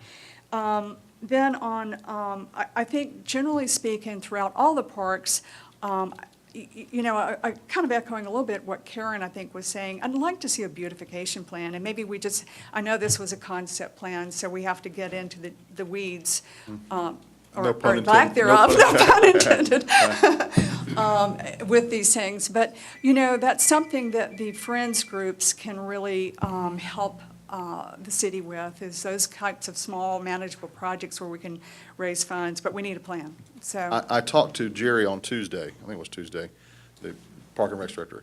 He's going to have Gary, his assistant, meet with the parks groups once a month so that they can convey schedules for when they're going to be doing maintenance, so they can coordinate with the volunteers to say, hey, this is the day we're going to be doing privet removal, or this is the day we're going to be doing, invasive plant removal or cleanup. And so that the parks groups will be aware of when their park is being scheduled by the city to do the major work, and then of course, the parks group can come in and assist and do what they want to do and make sure that the edges and the details get done with the way they want them to get done. Well, and I'll segue into some of my comments on the master plan with that. I think that you know, there's been a big shift in kind of where the Friends Group started out and where they hope to be in the future. And a lot of that, you know, a lot of the work we've had to do in the past, as everyone knows, is because the parks were so neglected and the Friends Groups really were doing the maintenance. Right. But now that we have the city in place, I think there's an expectation that that role the city should take over. And, you know, there's been a huge improvement, and my hat's off in the 1 year, you know, to what has happened in the parks. The maintenance has been just amazingly improved over what we were accustomed to. But the areas that still seem to not be getting attention are things like the removal of the privet. You know, I know we've got, we used volunteers to clean out the kudzu all along Post Glen, and all of that's grown back. And, you know, those are the types of things we would expect. Now that we've got some maintenance dollars and some subs out there doing maintenance, that they would work on that. I think where we would like to take, at least with our own group, the direction of the Friends Groups, and I hear this from some of the other Friends Groups, is working on fundraising where we can start working on this master plan and implementing it with small bite-sized projects. Sure. So I think that to that end. You got to know what the city's going to do before you, what we're going to take care of, so you know what you can. Exactly. And to that end, the budget, you know, 5.9% for the park operations as a percentage of the total city budget. You know, if you look in the comments that Los prepared, they did comps to the other cities around there, and you can see that that's substantially under the others. Now, granted, the others, a lot of the others are mature, and also they are fully, they have a different staffing model. Right. And I, you know, I think when we formed this city, comped ourselves to Dunwoody and trying to do using a lot of contractors. And to that end, in looking at the staffing model in this plan, with a population of 59,000, 39 employees struck me as being a lot of permanent employees. That's not going to happen. Yeah, especially when our existing six spots are already I think there's 5, but 59% of right. our operating budget. That just doesn't seem like that's going to happen. The math doesn't work. It's not. Correct. That's not going to happen. I mean, I just hope, I guess I would just say, I fought hard for the formation of this city. I thought it was just what we needed. I've been very happy that, you know, the city has gotten done. We've seen those improvements, but I hope we don't lose sight of this contractor model and not trying to saddle the city like DeKalb has with a lot of long-term obligations for, you know, retiree medical benefits and pensions and all of these things. Yeah, we don't have pensions, but we don't, you know, DeKalb had a lot of Parks and Rec employees. And, you know, we have a hybrid model where we want the director and some key staff to be employees, Right. but everything else, there's not going to be 39 employees by the city for the Parks Department. No, nothing Okay. close to that. I'm glad to hear that. And I think that's pretty much the substance of the general comments I have. There's a lot more, but I won't take everybody else's time. Like I doing that. said, we'll be here for a while Okay. tonight. All right? Thank you all, appreciate it. Mary Ann, I'll just Thank make you. a comment. There's going to be an additional part of the equation coming up here pretty soon. We're about to announce who the appointment's going to be for our ambassador for Keep Brookhaven Beautiful. And that person will be largely responsible for working with the parks and the HOAs to do beautification projects, be working with Jerry and the park and the park committees. So that's going to be a coordinated individual working for nothing but working for towards beautification. And is that a volunteer or is that a paid position or? It's a Interested? grant-paid Grant-paid position. position, So great. it's being paid by grants through the Keep America Beautiful. Oh, That great. filters down through us. So we're able to offset it by doing that. That's great. And it's part of our recycling sanitation program. Okay. Well, I think that's great because like I said, while we're trying to put together the master plan and, you know, that's going to take a long time to implement, there's a lot of the beautification things that are bite-sized that we can tackle, so. Yeah, well, I mean, if you can do it in coordination with consistency, whether it be flowers or trees, and Right. get those materials at no cost. Yeah, and you know, and let's not lose sight of there are a lot of creative ways to do these things that don't take a lot of budget dollars, and the prime example of that was the tree moving project that Mike Elliott worked on with Gables and Oglethorpe, and with some watering assistance from Post Glen, and of course, all the help of the leadership of the city to make that happen.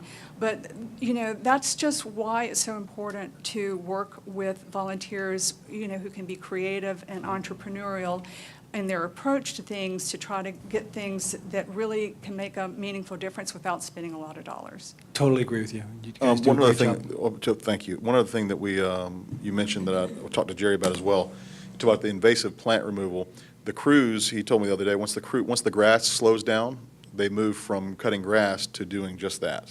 So I guess it'll be next month, they'll start the invasive plant removal. And of course, the assistant director will meet with the parks groups to let them know about when that scheduling is. But when we found, we had a switch of contractors in midstream on our maintenance, and we were the spring, we were in some pretty tight spot because we had one leaving to go to some big contract in Cobb County, and that's one of the issues with contractors is they can, not only can you fire them, they can leave. And when we did that, we got Optech, and they've been doing, good maintenance. But once it's been made clear to them that once the mowing season stops, then it's the other kind of maintenance that goes on, so. And trail repairs Right. and some other things like that Right. that need some attention. Right, and when we also talk about trails and paths, folks, also remember, that doesn't mean a 10-foot wide concrete trail or path. Some trails and paths will be concrete, some will be natural, some will be just maintained in their natural state, but, cut back. Some will have some kind of small gravel surface, types of those things. So I had some emails from folks who were scared that when we talked about a trail or path, it was meant a concrete road, basically. So that's not what we mean. All right? All right, thank you very Thank you. much. Yes, Karen? Make a request, please. Sure. With regard to the comment about, Want to Right. come to the mic so it's on record? People can share your comment. sorry, I already had my turn. No, you have another one. I asked Jerry, when you start with that, would you mind involving the Friends groups and the conservancies? Because we are intimately familiar with our parks, and we know what areas, we could make recommendations to you about where to start with that and get all of that out of the way for people. That's why I said he had already agreed he's going to do that, monthly meeting with the Friends. Yes. Yeah, when I said Friends group, I meant all the conservancies, all the groups. I didn't realize it related to invasive removal. Yeah, That's just. yes, okay. Thank you. Absolutely. Yeah, Karen knows Murphy Candler like the back of her hand, so she'll find every weed for you that you tell you to pull it. Poison ivy. Yeah, poison ivy and, yeah. Well, first, my name is Vic Parker. I'm a member, or I should say, resident of District 1. And I want to thank you first for the process, both mayor, council, as well as Marie and Lewis Associates.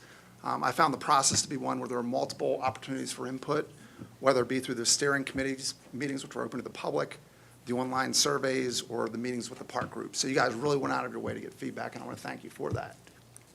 Also, I just want to comment, as I'll qualify myself as a park super user with 2 young kids. We're always at the parks.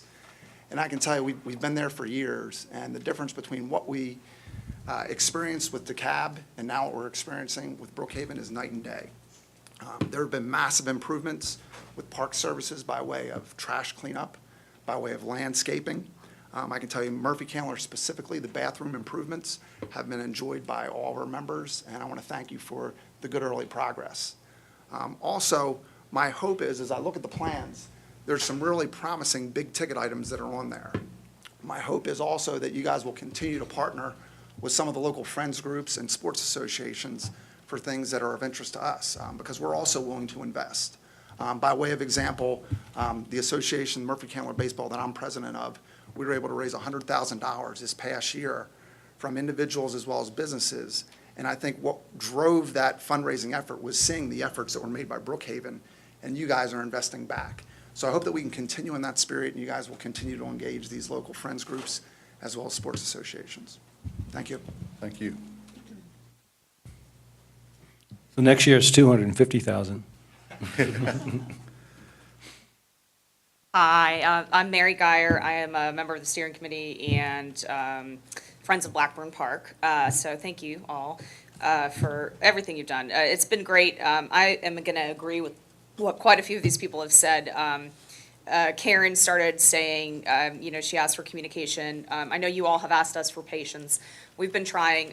Blackburn's Friends Group is relatively new. We've had some great leadership from Karen, from Marianne, from some of these people that have been doing this for a really long time. So they've set a great example for us. But we're kind of new to the game. We've not been around for more than a year. So when we started talking about the parks plan, we kind of all got together and said, yeah, we probably ought to have a Friends Group. And so we have been using the park obviously longer than the Friends Group has been there, and we obviously have seen the disrepair. I specifically want to talk just a couple of things about the plan that was put together for Blackburn, but then I also just want to say we are very excited to hear about the communication from Jerry on the maintenance issues and the regular communication of what's going to happen, because that will help us as a Friends Group when we're planning to do different types of community type projects. We have a lot of volunteers in our area, in our park, and the ability to do some great things with volunteers if we are supported. And so we want to work with the city with that. Along with what Marianne said, reducing the parking need, that's really my biggest concern with the plan that was put up. The parking lot that was suggested putting in the front is taking up a multi-use field, and even though it's not a paved athletic or a programmed athletic field, that area between the tennis center and where the current parking is right now is where they're suggesting to put the parking. That's going to take up a huge open field, and then the second parking area over by where the current playground is, that's going to take up another giant open field. So two very large green spaces are going to be taken up for parking. With no improvement of adding additional. And then they also suggested programming the open pavilion field, which is the only unprogrammed field that's actually an athletic field in the park. So we've got two soccer fields that are programmed, two baseball fields that are programmed, and one open field, and now they're saying we should program that as well. So that's a major concern if we put parking in the area between the tennis center and where the current parking is. We lose that big kind of open field. The tree climbers, they use that giant tree that's there. That tree is removed. I didn't know we had tree climbers. I saw the LARPers. No, we have a whole group that they do professional tree climbing, and they do all kinds of, it's very organized. And they're not part of the Dungeons and Dragons group that No, sword the fights. LARPers, they're all over the place. Okay. They're all over the place. Okay. But, we're concerned that we're going to lose that open area. That's where currently the people will sit for the food truck events. And watch, so it is used for parking during giant tennis events, but on a regular basis, that area isn't used for parking. I don't think that's going to be a So- parking lot. Yeah, so that's one of our big concerns. Although that we do need paved parking over by where the current playground is so that there's access to the ball Right. fields. I don't know that we need to take an entire piece of green space out No, you're in right. order to access that, because there is a different entrance to access that. There's the next to the playgrounds, you're right, that's kind of a dead area, it's sort of gravelly, sort of weedy. you know, Right, and it's so that behind- could be made into a parking area, but there is access to it from in between where the Joe's Restaurant Right. is and that parking there. So I don't know that we would need to tear up an additional green space. And there's, when you're talking about the first one next to the pavilion, that parking lot there is not going to take up the green space field. There's already, the parking is going to be right where that pavilion is, beside that pavilion. So, and then our biggest concern, and from our Friends Group standpoint, is that pavilion area. Right. The playground at the pavilion area won't work. If the YMCA is going to continue, or the city's going to take over some kind of summer camp area, if we have a playground area and a programmed area at the same spot, regular children that aren't part of the YMCA summer camp, there's 60 to 80 children there every single day. Regular kids aren't going to be able to go up and play because that playground's going to be overrun with the YMCA programmed kids on it. And so the playground really needs to be in a separate area from where that field is. They or could have where- two playgrounds. Or possibly two playgrounds, yeah. But there are lots of other places that are great in the park that could be identified that are, not being used, that are more secluded from the road, but might maybe have other parts of parking. So that's a big concern that we had. And then the parking at the pavilion, which didn't seem to be as addressed in such a big manner, we felt like was the number one priority because of safety. Lighting wasn't addressed at all for Blackburn Park, and that was a really big deal for us because we have major lighting issues from a path standpoint, because we have a wonderful path. We're very fortunate to have that great path that the Path Foundation built, but there are no lights on the path at any point, and there are some really dark, very unsafe parts of the park. And I'm at the park in the early morning and the night, almost every single day. There are a lot of people that use the park. We have a wonderful senior community that uses the park every single day. We have a lot of dog walkers that'll come through. We have a ton of runners, and there are not lights, and it's not really safe. In the sense that it could be a lot worse. We're very fortunate. We have a wonderful police department. Y'all have done a great job. But, there are some safety issues from lighting. The specific pavilion area is both a lighting issue and a design issue because there is no parking right now. And the parking that is being used is a paved area, or is a gravel kind of. Horrible. Yeah, well, they cross over the path where the pedestrians Right. use. And so, we gonna start feel like cracking, that too. needs to be like a number one priority before anything else happens, is getting that solution fixed. I think that is a priority. Okay, 'Cause I know we're going to partner with the Y on some of the parking there at that end. yeah, that's great. Okay, so I guess that's really it.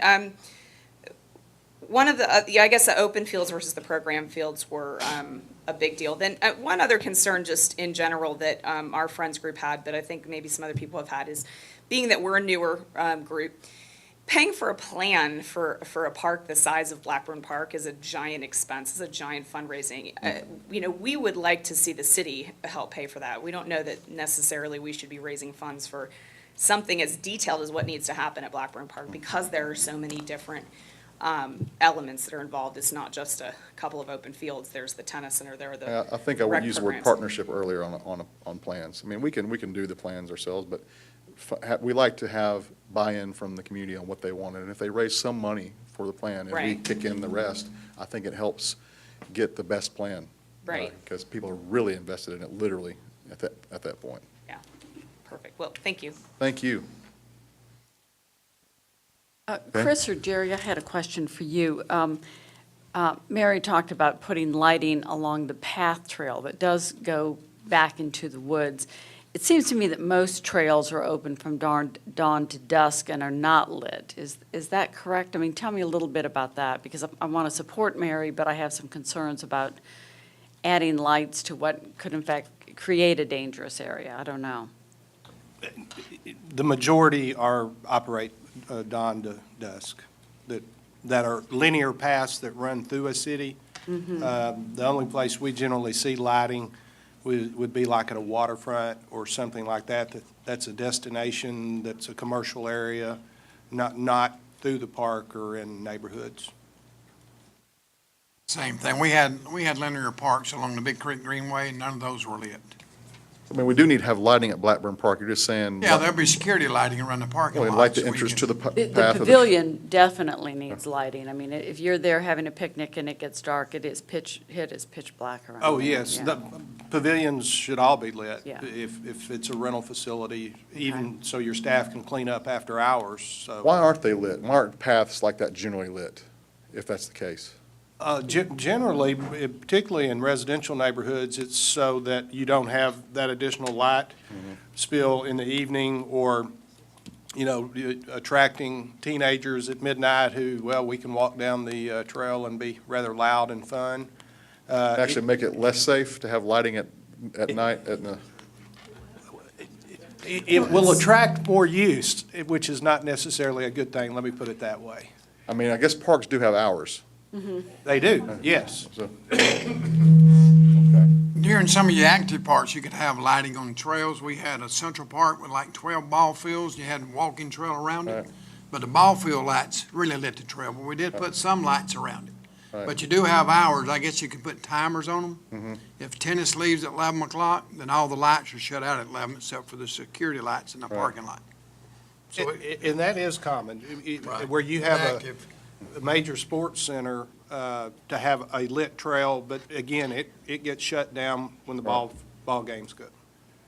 So you just don't have that 1 or 2 o'clock in the morning incidents. I don't know if that, Mary, is that what you're talking about? That's exactly what I'm talking Well, about. well- When the people are using the park, there's Right. in the wintertime. Mm. Lights. You can't walk from one side of the park to the other side of the park without walking through a pitch black dark area. I'm not talking about behind the tennis center where it's but like, you can't go from the pavilion to the current parking at Right. Blackburn Park without walking through the dark. I think we're going to address that, yeah. So you're talking about the walkways that go through the center of the park. But that too, but specifically the kind of. Your- bathrooms are. Bathroom, yes. She needs to speak in the microphone if she wants it recorded. Okay. Thank you, Susan. Sorry. Specifically, the areas between, currently we only have bathrooms on one side of the park. Right. And I know that we're working to fix that.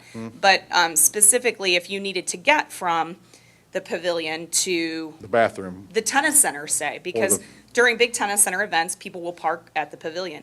If it gets dark, there's only a couple of lights along that area. But if somebody were to go through the center of the park, there are no lights I up got you. over the top of that area. okay. At the pavilion, if they wanted to go from the pavilion across that field, it's very, very dark as soon as the sun goes down. And the same, and more specifically, a part of the park that's completely underutilized is the back soccer field area Right. along Donaldson. If we wanted to do more events, there are no lights on that side of the park. And so you can't get from that side of the park to the main part of the park without walking through the dark. And that's really scary. Behind the tennis center, that should be closed down. Like, there should be some kind of gate or something there. Okay, that's where I thought you wanted So you can't go lights. back there, Okay. because that's really, it's very not safe. And it wouldn't be safe if you put lights back there, because it's a secluded area. Right. But the public areas, the big open areas where Yes. people can drive through and walk through, they're not lit well Thanks for enough. clarifying So, that. yeah, Thank you. thank you. All right. Thanks. Thanks. All right, anybody else from the steering committee? Okay, now it's time for public comment. So I've got some comments up here, but we'll go ahead and hear from the live people first. So if you've submitted a card and you want to go ahead, Susan? Our first person is John Park. Park? Running for city council?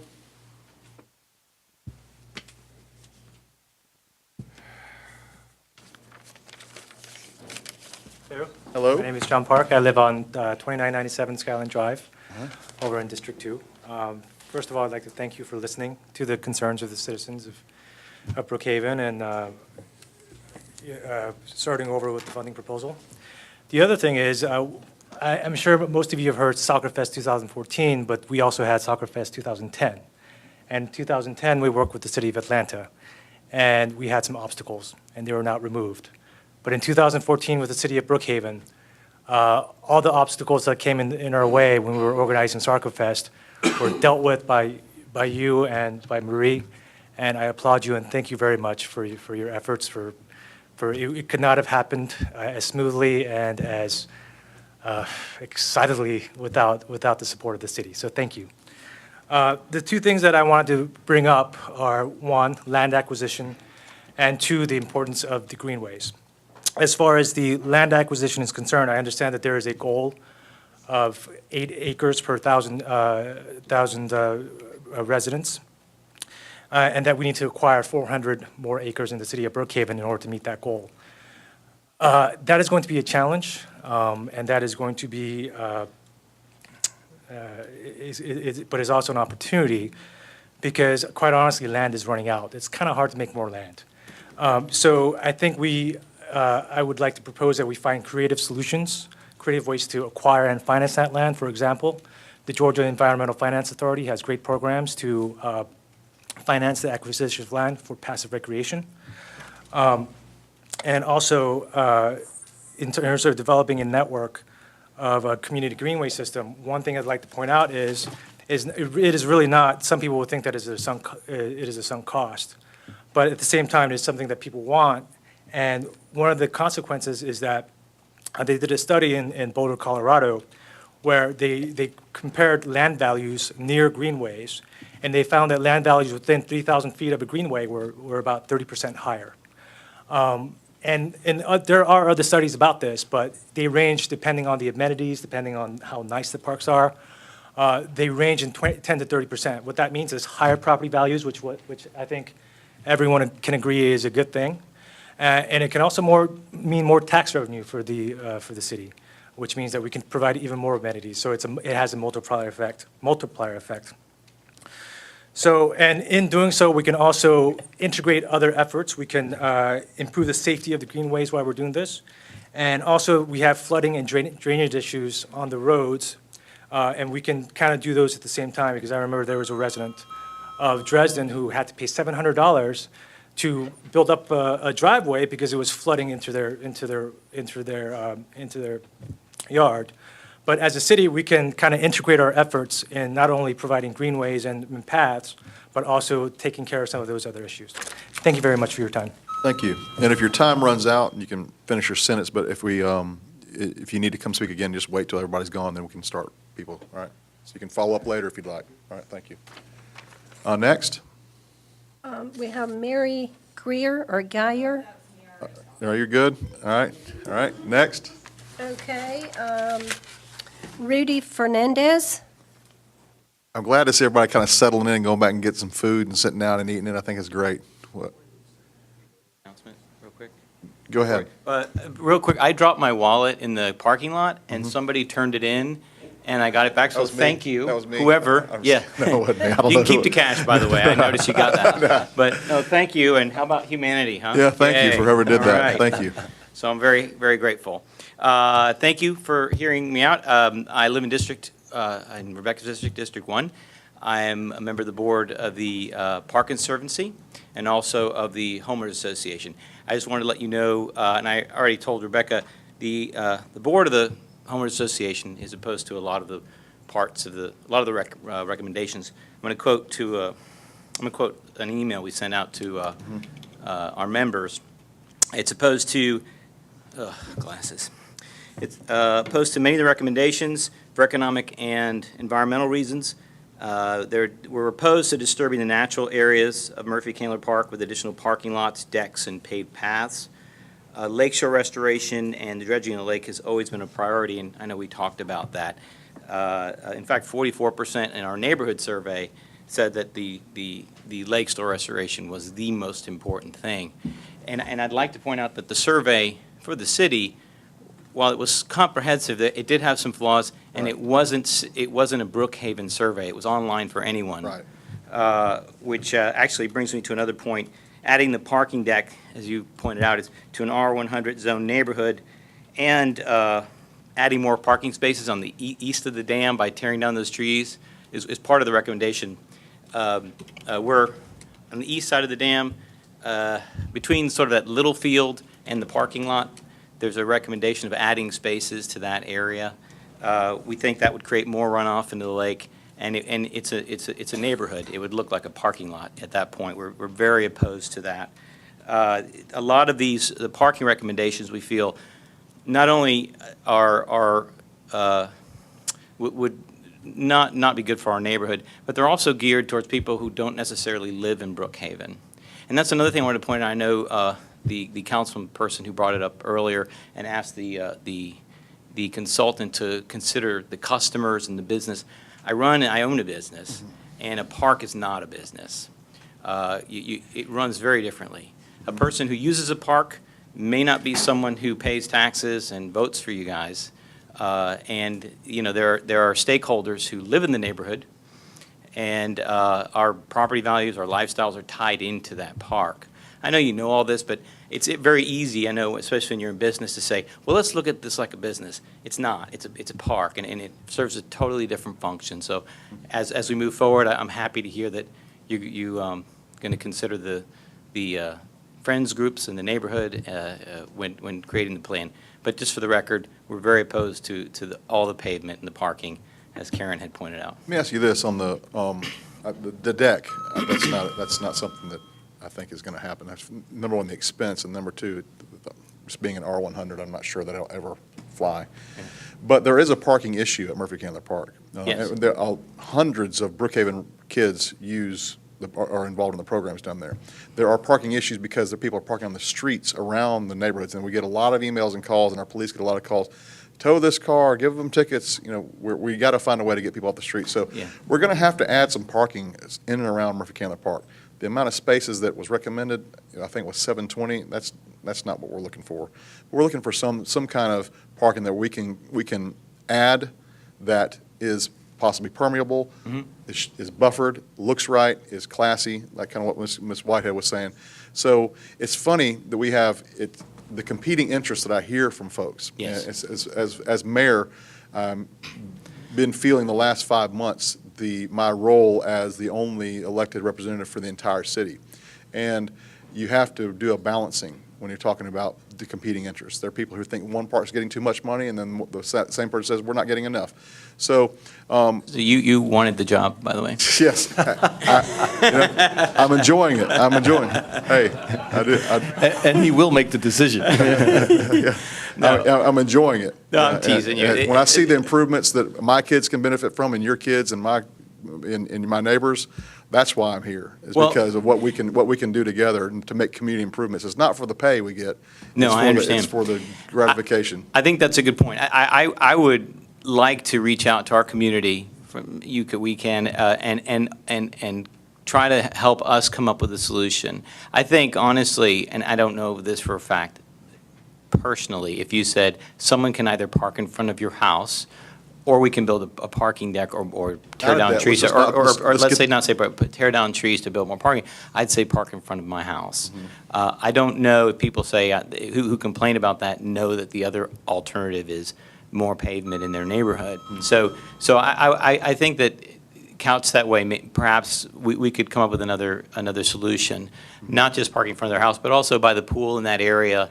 I think there is room to expand in that direction. It doesn't require cutting down a lot of trees, and doesn't have that. And no, any parking we did would, there probably would be some tree removal, but Yes. a lot of trees is not something that we want to look at doing it to it, because that's what's great about the park. Yes. But if there's some pines that face the street that are in bad shape that need to go. And when I made the comment about you wanting the job, I mean, it's a tough job, because people want everything, but want to sacrifice nothing. I get that. And I was just saying that because it's been interesting the last few months in particular, when it comes to parks, to have to balance the interests of all the citizens. I think it's what's great about Brookhaven is that we're able to do that. But the Murphy Candler Park, the best asset it has is the natural beauty, and I walk the trail every day. So, if I think about how I know that it won't all be paved, but I just can't imagine. There are some things that are destroying the natural aspect of it, which I hope we can address at a future date. But it just the recommendations just really scared the heck out of a lot of people. I know they did, and we have said from the beginning that this was going to be a plan that would be then vetted by council through the community. And maybe we didn't do a good enough job saying that, but I've said it dozens of times at meetings that's the plan is going to be a result of citizen input. It's going to be driven by citizen input. We're elected by the citizens to then sift through all that and prioritize. And a survey newsletter would be a good idea, because again, the link on the website could have been filled out by anyone. But, yeah, absolutely. Well, thank you very much. Thank you. I'm just going to make a quick comment. I would have been totally opposed to any kind of a deck in a park until I saw the deck that they recently built in Piedmont Park. And it's built into the side of a hill, it backs up to the botanical gardens. I don't know, has anybody seen it? I mean, it's quite nice, and it's inconspicuous, and it's got all this landscaping. You really don't know it's there. But it obviously provides a great service, because a lot of people now, even more, are coming to that part of the park, because you can pick up the belt line right there as well. So it kind of changed my thinking a little bit about what I'm suggesting is that there's probably a creative solution here, and I think we probably just haven't found it yet. I think so, but I'll say. I think where they're talking about putting that deck is probably the wrong place. I also think it's in the stream buffer, so I think that's also an issue. But you need to work with us about finding some parking solutions. Oh, absolutely. I understand. Having gone door to door in that area, everybody complained about the parking. I understand. So we have got to solve this issue. I have not seen the Piedmont Park It's just, Take a it's just field the trip. term It's quite deck when it's put, interesting. when parking Understand. deck is put in a plan like that. Well, we know the Without seeing ugly what kind of decks, options that, that's, Yeah. the worst is generated in my I'll go mind, look but- at it, but, it's obviously not in an R100 neighborhood. It's in Piedmont Park, so Well, there is a it little backs bit. up to neighborhoods. They're probably R50, but yeah, I mean, I'm not saying let's replicate it, but I'm just saying, there's other creative I, solutions I, out I, there. I'm, That's I all think I'm saying. we're on the same page, yes, we do Okay. want a solution, but there, it's a neighborhood still. And that's the difficult thing about, it's a regional park, according their terms. However, it is in a neighborhood. Right. So we're always gonna have that struggle. Mm-hmm. And we're gonna have to find solutions together. I right, think. All right. absolutely. Thank you. Well, if we don't get that silt out of the lake, we'll just Yeah. park right on the Yeah, lake, well, you know? I actually, my joke was we could just call it Murphy Candler parking. That's a good one. All right. Thank you, Jim Dupree? Mr. Dupree.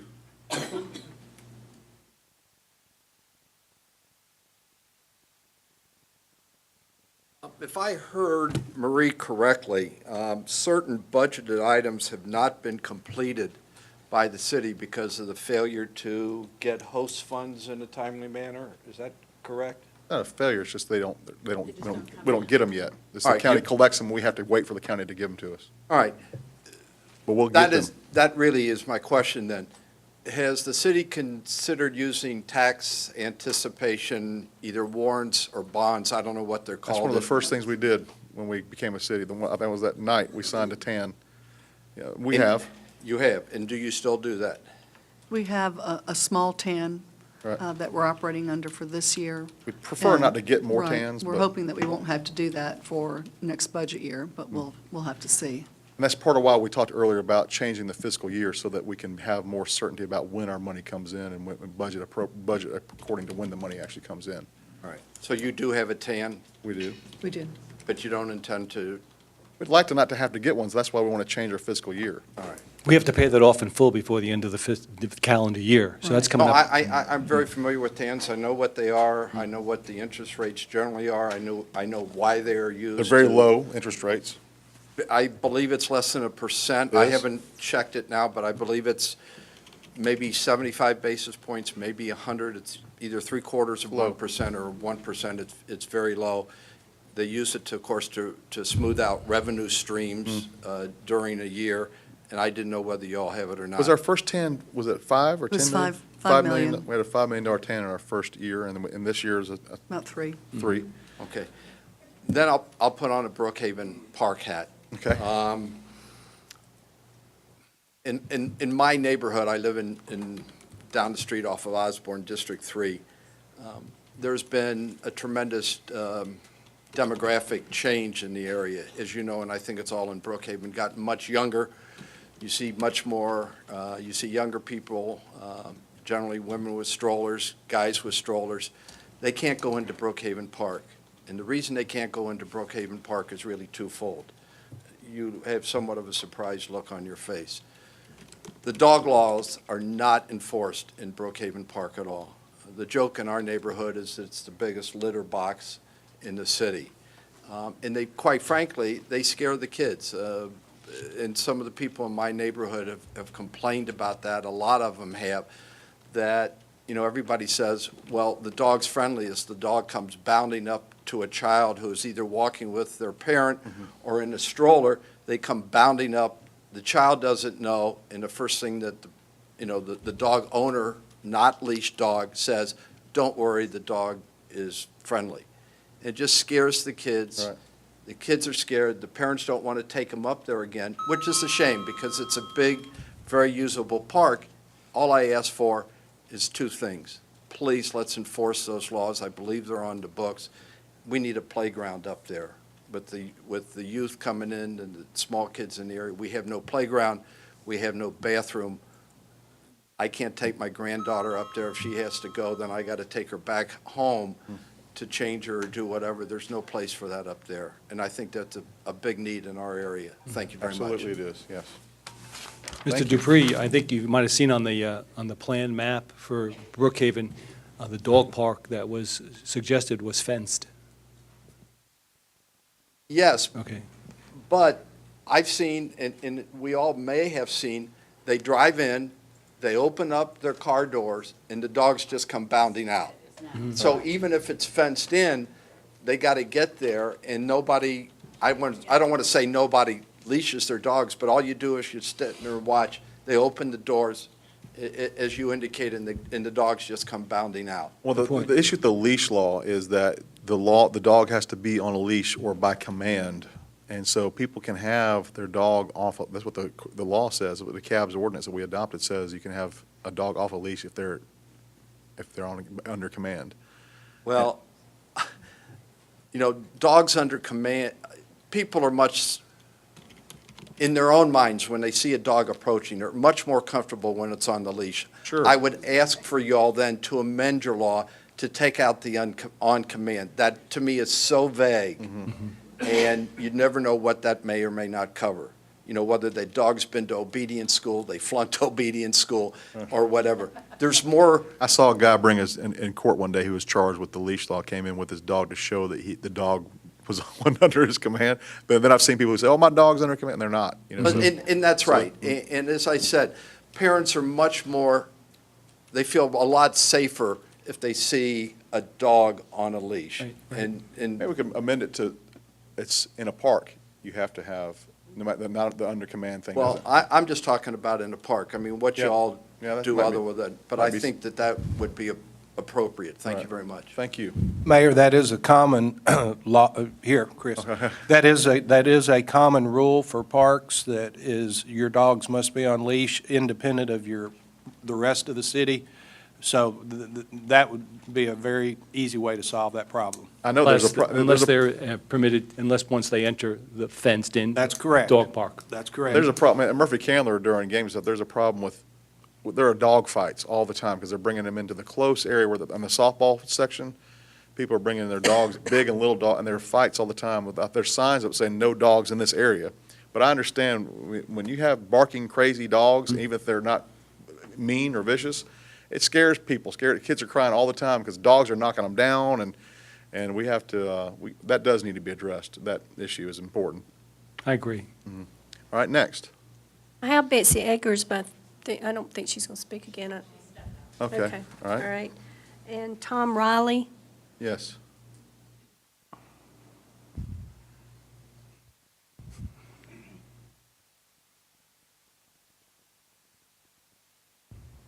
Hi, I know all of you know me, but I'm Tom Riley. I live at 1779 Remington Road in Brookhaven. And I've got 3 minutes to make 3 points, if I may. First point is thank you.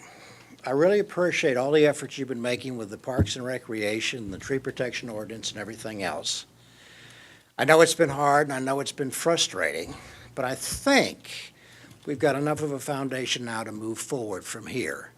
One suggestion, maybe we need to stop doing all this planning and maybe get our hands a little dirtier from now on. In other words, it's time to take action. We've got the parks, for example, we may need to move on them. Yes, we all agree with that. Okay, no argument there.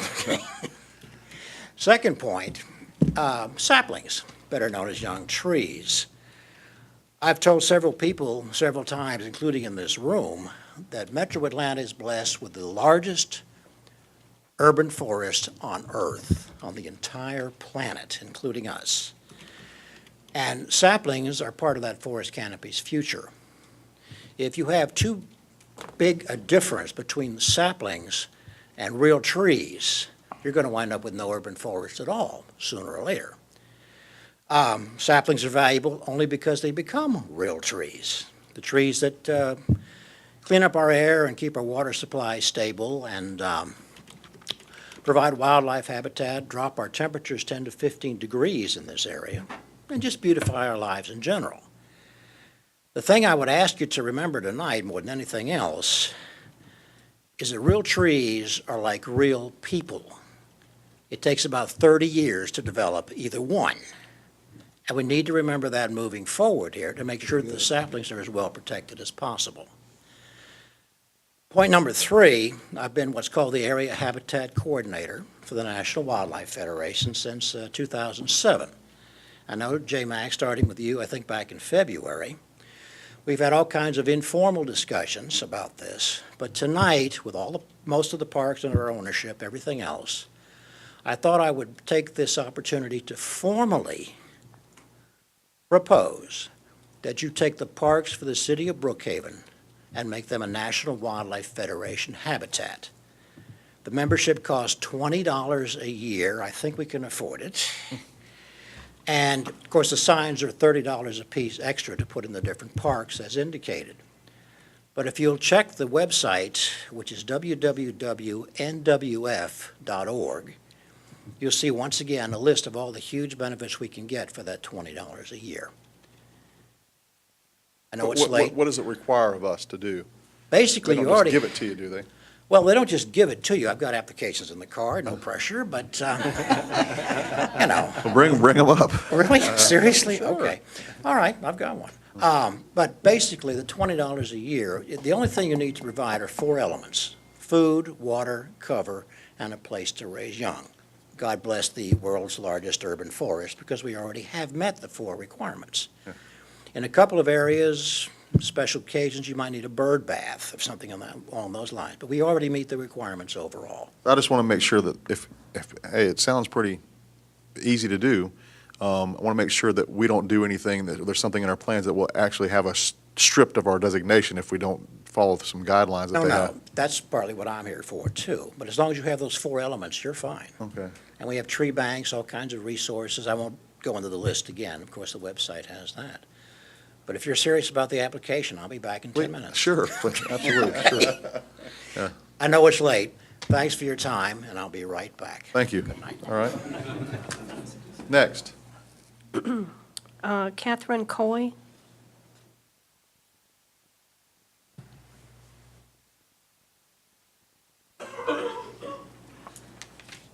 Hi, good evening. My name is Catherine Coy. I'm a resident of Ashford Park, and I live at 2801 Georgian Drive East, which is directly across the street from Georgian Hills Park.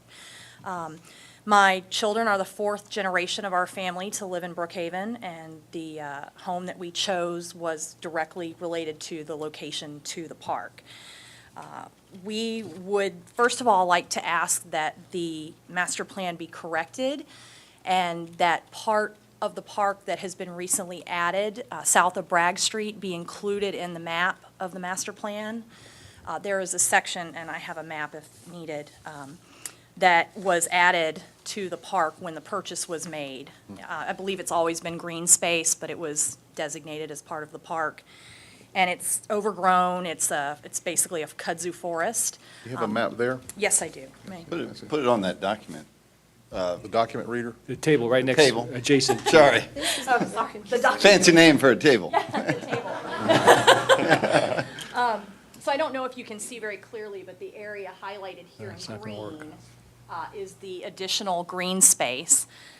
We feel that obviously this needs to be added to the master plan. The acreage was not included, partly because I believe the plan to purchase this area was not done until after the master plan started in Right. March. So this was kind of, a Can later you make sure a addition. copy gets to Susan here? She'll make it an official Yes, part of the yes. record. So we would like to ask that be added to the map. It is in sections 6.7 and 6.8 correct, but on page 381, I believe, where it begins to actually show the park, it's not listed on the map or included in the acreage numbers given for the park.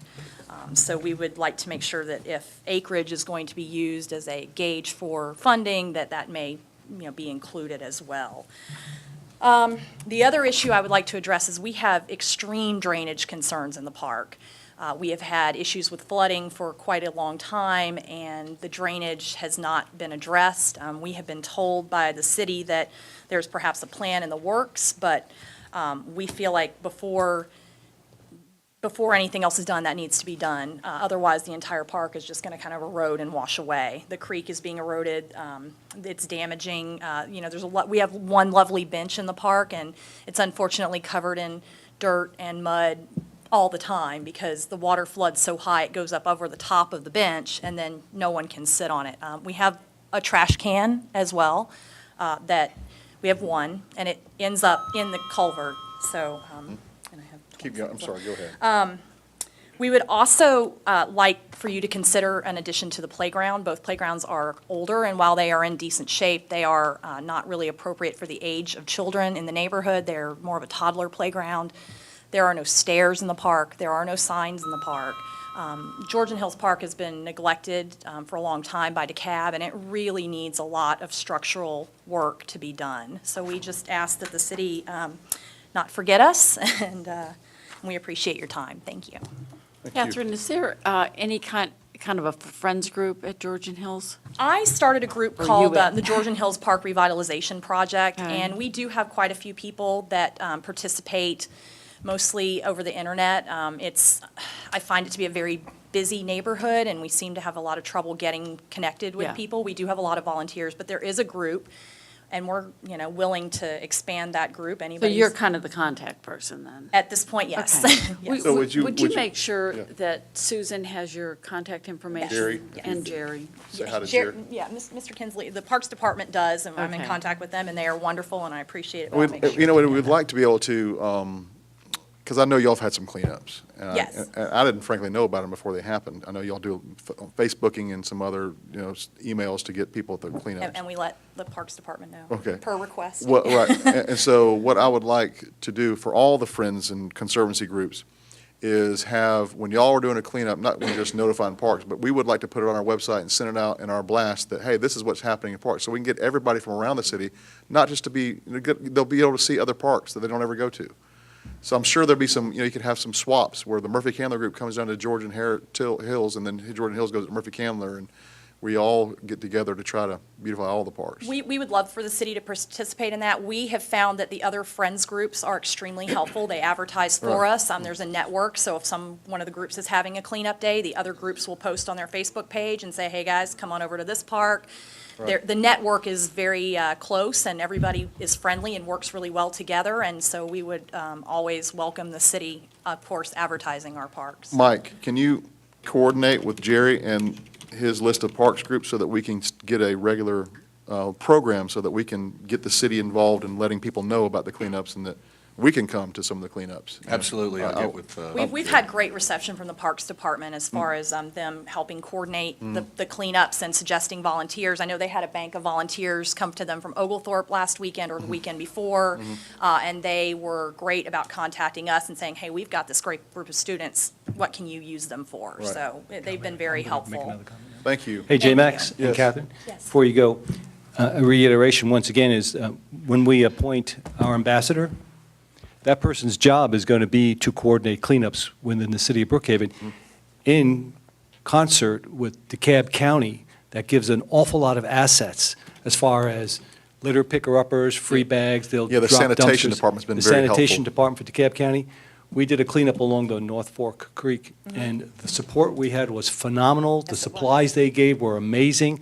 They're looking for projects, but they need a person from our city to coordinate with them, and that's the role of the ambassador, and that's available to every park service. And there's going to be a great network of people that will be able to be tapped. So there's good news coming very, very soon on this. We are very pleased to hear that. That's encouraging news for all the parks. Yeah, it's Thank not you. DeKalb Parks, it's DeKalb Sanitation, because we still all pay taxes for DeKalb Sanitation. And they have a great, what's the fellow's name that always comes out who's very helpful? Gordon Burkett. Yeah, he's. Gordon Burkett, yeah, yes. I've heard great things about him, Right. so Okay, thank you for great. your time. Thank you, Kathy. I'll make sure to get that. Uh-huh. All right. Thank you.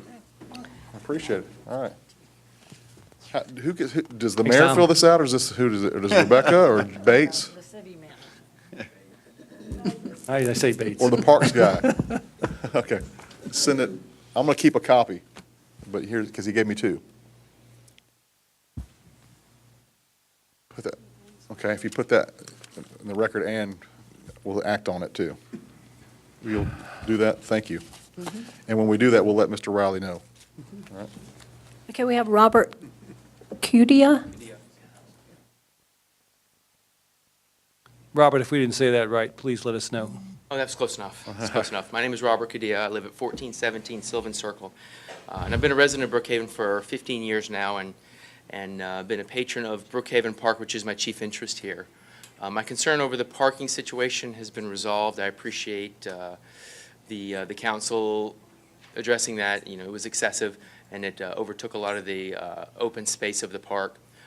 My other concern was of the cordoned dog park of the area. I appreciate the community's concern and the need for a canine-friendly space. One of the underappreciated aspects of Brookhaven Park is its openness and its continuity. And I'm against anything that sections off a portion of the park that would thereby leave it unusable for anything else other than that one intended purpose. As this gentleman back here said, I'm the guy who opens his door, and the two dogs barrel out. I do take my dogs up there. I do let them run free, as does 95%. I would just like to respectfully, and I spend at least an hour a day, sometimes up there 2 hours a day. And in my experience, I think that that is a bit of an exaggeration, that the dog and human and children interaction is overwhelmingly negative. I understand that some dogs can be a nuisance. I would suggest, instead of cordoning off the dogs, instead in the playgrounds, put a fence around the playgrounds to separate the potential dogs and children. Cordon off the humans, not the animals. Right, exactly. And also,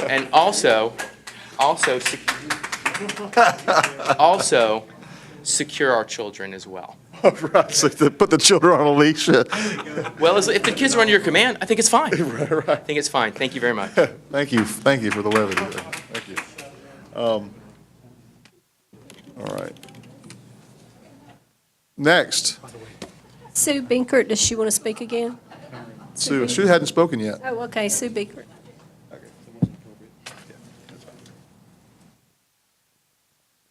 Hi, good evening, everyone. Good evening.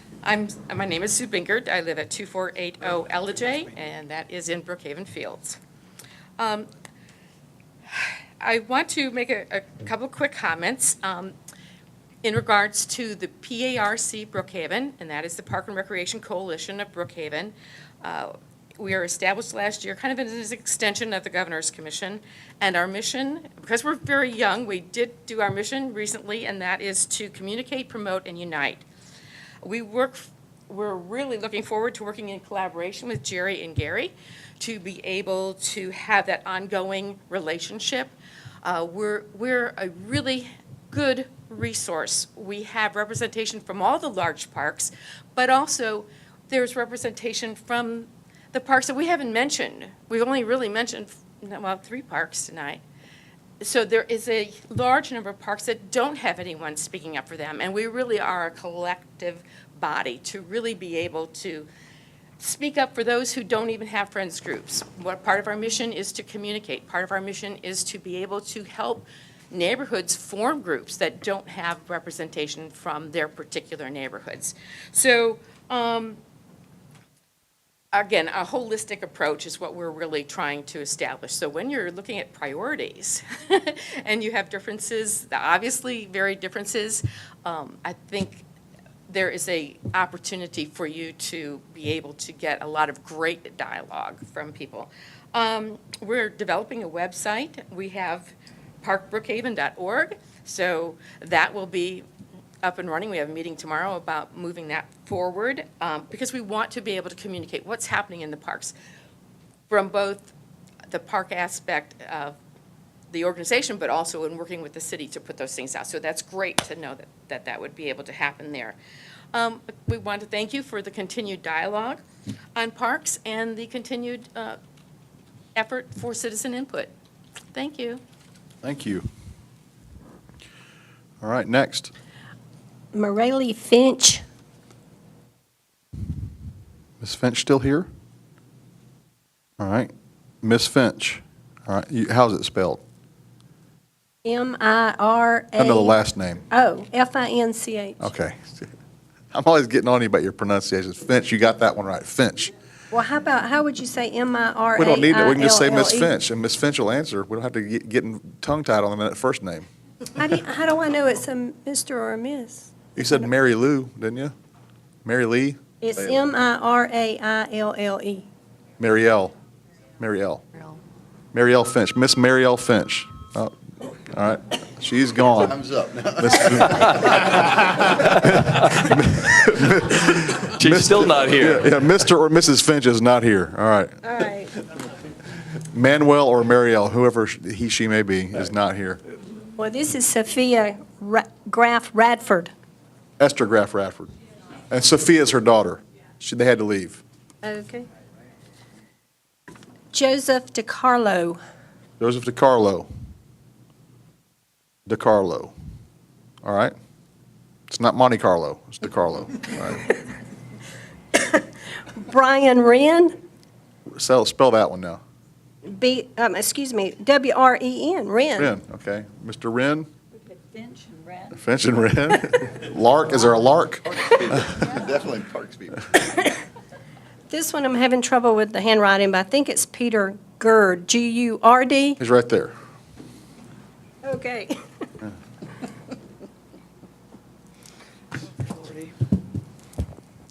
All right, I just wanted to speak on, in terms of Brookhaven Park. Somebody came up earlier and mentioned, I think he's gone now, but he mentioned like with parks, you kind of want to, sometimes you get in the habit, get in the mindset of trying to like, how do we make money off this thing? And it's not, he was saying like it's not a business. You don't want to run it like a business. Because really a park is an amenity. It's something that raises property values, raises your community, raises your city's value, just in having good parks. It isn't something that necessarily you want to make money off of. Taxes pay for it, and people appreciate it, just like they appreciate seeing police officers drive by. They appreciate seeing a nice park out there. It doesn't have to be overrun with programs and things like that. Obviously, the improvements are a great idea, but just with terms of Brookhaven Park, we want to talk about the use. You've got your partners like Murphy Candler baseball, softball, football, and the Go Kickball doing their kickball. Those are great. They operate businesses, and they've got well-run leagues that add value to the parks that they use in that community. Just all you have to do is just charge them to pay to use that field that they use, such as Linwood Park, Blackburn, Murphy Candler, and don't overcharge them because that cuts into under their profit margin, because they really are trying to make a business, make money. Well, I would say the Murphy County Leagues are all volunteer, nonprofit. Wow. They don't I make. didn't know that. All their money goes back into the park. Well, I'm just saying that for for-profit Go leagues. Kickball might be different. Yeah, they're definitely a for-profit league. And with that, I also want to say that you've got a large population of people that aren't willing to pay and sign up for like 8 weeks of a program to do a league. You don't necessarily need that to have good parks programming. And that's what you've got, especially Brookhaven Park serves as an outlet for active adults and anyone looking to have fun and just a venue for fun and physical fitness. At Brookhaven Park, I've seen many just groups of people that get together just to have a game. I've seen obviously Ultimate Frisbee, which is my group. I represent that group. There's volleyball. I've seen people playing football, soccer, even people practicing softball, or kids out there throwing a ball with their son. Dads out there throwing the ball with their son, people flying kites and stuff, even rugby. And Brookhaven Park is a nice open venue, just like what the man was saying here about the dog area. It's a nice open area where dogs and people can mingle, people can play games and have fun. And we really think that should be preserved and not I don't know, programmed or cordoned off or allowed sports leagues to come in and use them. Brookhaven is a really nice natural grassy mix. Obviously it could be improved, but it's not traditional flat pay-for-play sports league type venue. And anyway, I think it should just be maintained that way. Obviously, it's great ideas for improving the park and adding things like possibly cordoning off the dog park, which I agree is kind of a sticky area there. But most importantly, I think Brookhaven Park should be maintained as an open-use facility. Let me ask you this. Is it that Brookhaven Park, you want it to be maintained as an open play, or you just want a field, a sizable football-style field to be able to have open play? Because I agree, we need to have some facility that is not programmed, that people can come, first serve. I don't know if the council agrees with me or not, but that's what I personally believe. We need to have that. That's important, because I did that growing up. We would go to some fields, and I played ultimate when I was younger, and thinner, and had no children, had more time. So it was. I understand what you're saying there, and I agree with you. And if the council does, I don't know yet. But I think that's it doesn't have to be Brookhaven Park. Well, I say Brookhaven's ideal for that because, again, it's not a traditional flat area. I mean, I think just from the low end to the top end, that may be as much as I don't know, 15-foot difference in elevation. Right. I don't know, can't read the gradients on the map, but, and that's not something you would do for a pay-for-place type of league. So if you were to go and like add and fill and grade that out, that would cost a lot of money. That's just not really, it's not really that necessary. Right. It's a great, it's a nice little jewel you've got here in Brookhaven. And Right. like I say, our group has been meeting up there twice a week for over 10 years, almost 15 years now. Right. What days do you meet typically? Wednesdays and Sundays. For Ultimate Frisbee, it's great. I need to come out and Actually, I play. first came out there because there was a volleyball group out there playing. Well, the issue they've got is that we have got the Go Kickball is now programmed to that area on the days they used to do it. So it was, what days are they doing it now?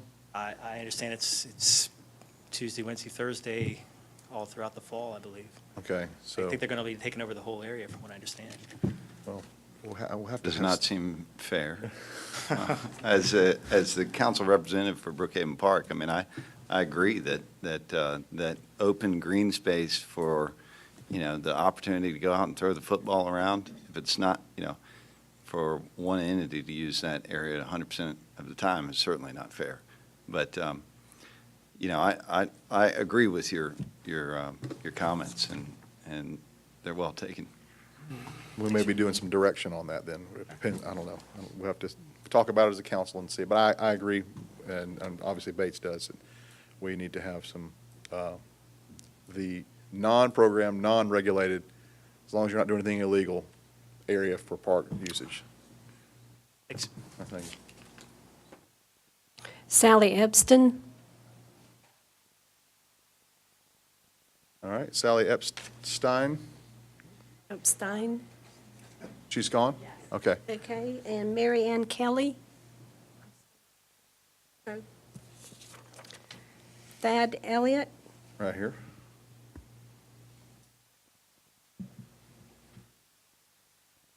I don't want to pick on you like the mayor does, but it's Ellett. But Thad Ellett, live on Surrey Lane in Ashford Park, have for 10 years. Grew up at St. Martin's in the Fields Church with Tom Riley and Tim Nama. So I'm a stakeholder. And also associated with just a group of guys and gals that play co-ed, pick up, ultimate Frisbee, just kind of show up on Wednesdays and Sundays when the weather's nice. Based on the time of years when we play. We're not regular per se, but we have been playing there a long time. And there's two things that I wanted to talk about. One, the master plan, and two, to expand on Peter's free use, open play mentality of that park. Briefly, the master plan seems to add a lot of pavement in places that it could probably be better used, rather than the paved area all along that top end. We think it could be better used, adding parking over on the corner where Peachtree and Osborne meet, and adding access, street access and gate access. We addressed that there. one earlier tonight. Okay, great. Also, I think a great way of looking at Brookhaven Park is less is more. The weeds there like to grow there. They're fine. They take the abuse that football and rugby and ultimate Frisbee put on it. We've seen very bad examples at Peachtree Hills Park where they got fancy and spent lots of money regrading and planting fancy grass. Right. It gets abused, and next thing you know, the fields are unusable for 3 months or more. They put lots more money into it, and it's just a money pit that cycles in that same way. So rather than regrade and do all this stuff, we really think that the field space is very good as it is. As Pete said, it's not prime time, but it's good enough for the civilization of the community here. $4.5 million as a budget for that place just seems like a really bad allocation of my tax money. And that's, we said at the beginning that the funding element of the plan is deleted. Okay. We'll come up with funding as we set Right. priorities. Great. Again, just I think less is more. You can do a lot with friends groups. We volunteered helping out Mary Ann with the pavilion and various other things. The free use aspect is just and I think is an important thing, especially because you have Murphy Candler, you have Brookhaven with the tennis courts, Blackburn. Blackburn, thank you, with the tennis courts and the pay for use. We just don't want to commoditize every park in the system. And the nice thing about Piedmont Park, for example, is that it has pay-for-play areas, and then it has sort of a zoning area where it's free use. And we think that really all of Brookhaven Park could be Brookhaven's representation of free use, especially since it would take so much to make it prime time. As a first-come, first-served park, it's been very civil. We've coexisted with the free-range dog folks and with all the various other groups of pickup, rugby and football and whatnot. As a parting joke here, I'd like to have y'all maybe go look at that Homer Simpson episode of The Simpsons where he puts a sign saying like, do not, run over school children or something, and all of a sudden he becomes a small city hero, and the next thing you know, every square inch is full of signs and rules in Springfield. So we just don't want to see Brookhaven overregulate itself. Absolutely right. Thank you. Hear, hear. Thank you. Next. Karen's already, Ed, want to speak again? she's done. Laura Van, Laura Van's gone. okay. Gary Friedman, All right, Gary. Come on down.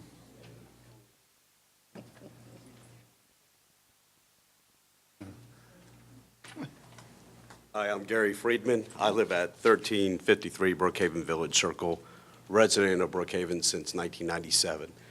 And I'm a frequent user of Brookhaven Park, at least 2 hours a day, maybe on the weekends even more. And me and my family of 2 dogs. And I've never seen any confrontation with children, first off. I think it's a self-policing type of dog park people. And we get along great with Frisbee people, we get along great with volleyball people, we move, we pick up after our dogs. And I like the open field idea. I think the boundaries will create a lot of, I think you confine the dogs, and I think that creates a lot of dog fights. I think what we do need is bathrooms. There's no bathrooms at the park. The trash and the mowing has improved greatly. I think it's noticeable. But if you talk to the people at the park, I think they'll tell you it's known as not Brookhaven Park, but as the dog park. And even now, as families have changed, you're starting to see strollers show up with the dogs. I mean, that's what I'm seeing. And I think, there's always going to be an issue of a dog that's kind of crazy or not fixed. But if you've talked to the people at the park, they'll tell you, they'll point out that dog, and they self-police it. And I'm guilty of the one that opens the door and dogs go running out. They're under my command. I think less is better. I think you start calling the police there, I think you're going to end up with a lot of voters and residents very upset. I mean, because it is, it's been neglected for years. That's why it is the dog park. It is a gem of the city. I think eventually it's going to be a beautiful park. It's going to take a few years to do that. I mean, we saw what Soccer Fest can do. I do picture it being one of the best parks in the city because you can see what the clientele is. You can see what the residents want. It's too beautiful. I think we start fencing it in, putting mandatory fields out there. It's not going to be a free park. I like the idea of people showing up with their drones or cars and having a good park that anyone can go to. So that's all I had to say. The other park I use is Briarwood Park, which is really close to my house, and the group there that volunteers has done a great job. They have. Thank you. Hey, Mr. Freeman, do they have dog trash receptacles for dog waste? Yep, there? and they're very well kept up. Okay. I use them frequently, and the trash is very emptied. Okay. It's been a great improvement, it really has. Thank you. Next. Have we addressed the bathroom issue at Brookhaven Park? Can we get a set of porta potties out there if we can't get those? Yeah, I thought we put porta potties out on all the parks that didn't have a bathroom. Doesn't it have a bathroom there? Is it just closed off or something? It's disrepair. It's a temporary fix. There is a pavilion, I know, with bathrooms in it, but I think the doors are locked.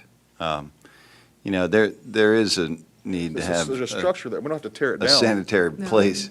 Right. I mean, if we can get those bathrooms operating, that would be the Get with first. Brad and see what we can do, but currently, we're working with, we've requested proposals from different architects to come up with a standard plan for bathrooms for all of our parks. Right. So that we can just continue using it, whether it's a two-seater or one-seater. I mean, we're looking at that kind of design. But that one there, plan. can we just, I mean, we don't have to tear it down. No, we'll Just- take a look at it and see what can be done to bring it back to use. Mr. Dupree, did you have? No, I was just saying that the bathrooms in the pavilion, Right. sort of up on the hill there Right. to the right as you come in, those doors have been locked there for, I'll say, years.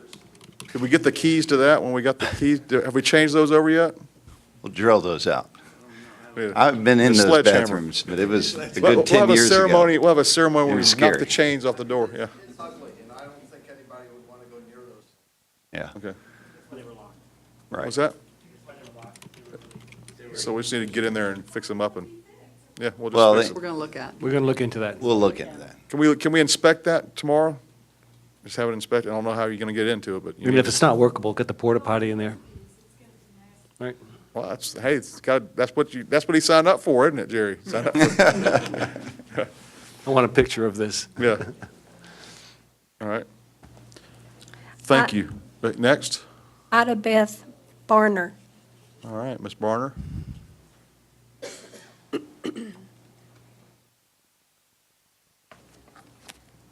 Ida Beth Barner. I've lived on Bubbling Creek for 38 years.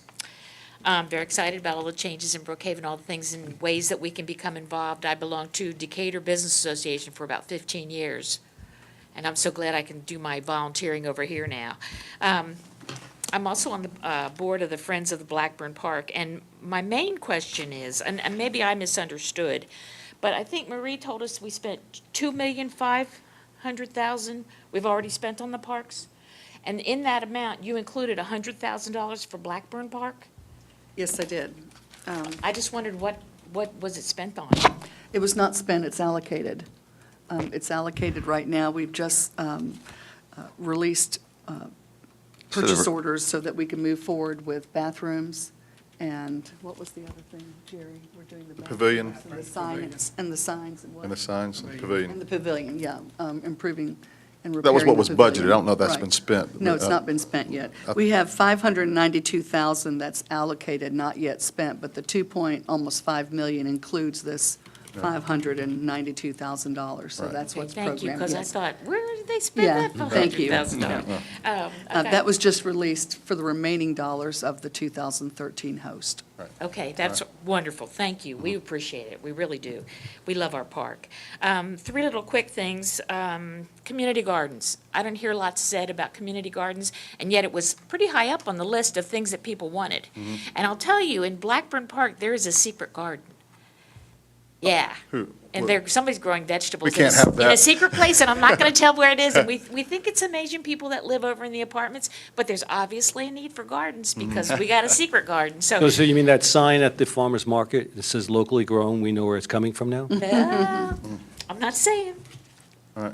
but it would be wonderful. Now, we need to, it's been on my mind there've been so many things, but that's been on my mind, the community gardens and having plots that families, they have them at Briarwood, right? I'm a member of the community garden in Briarwood. Yeah. It's great. Yeah. Just So- got my tomatoes last night. Well, why don't you start the program at Blackburn? Well, I'll be glad to.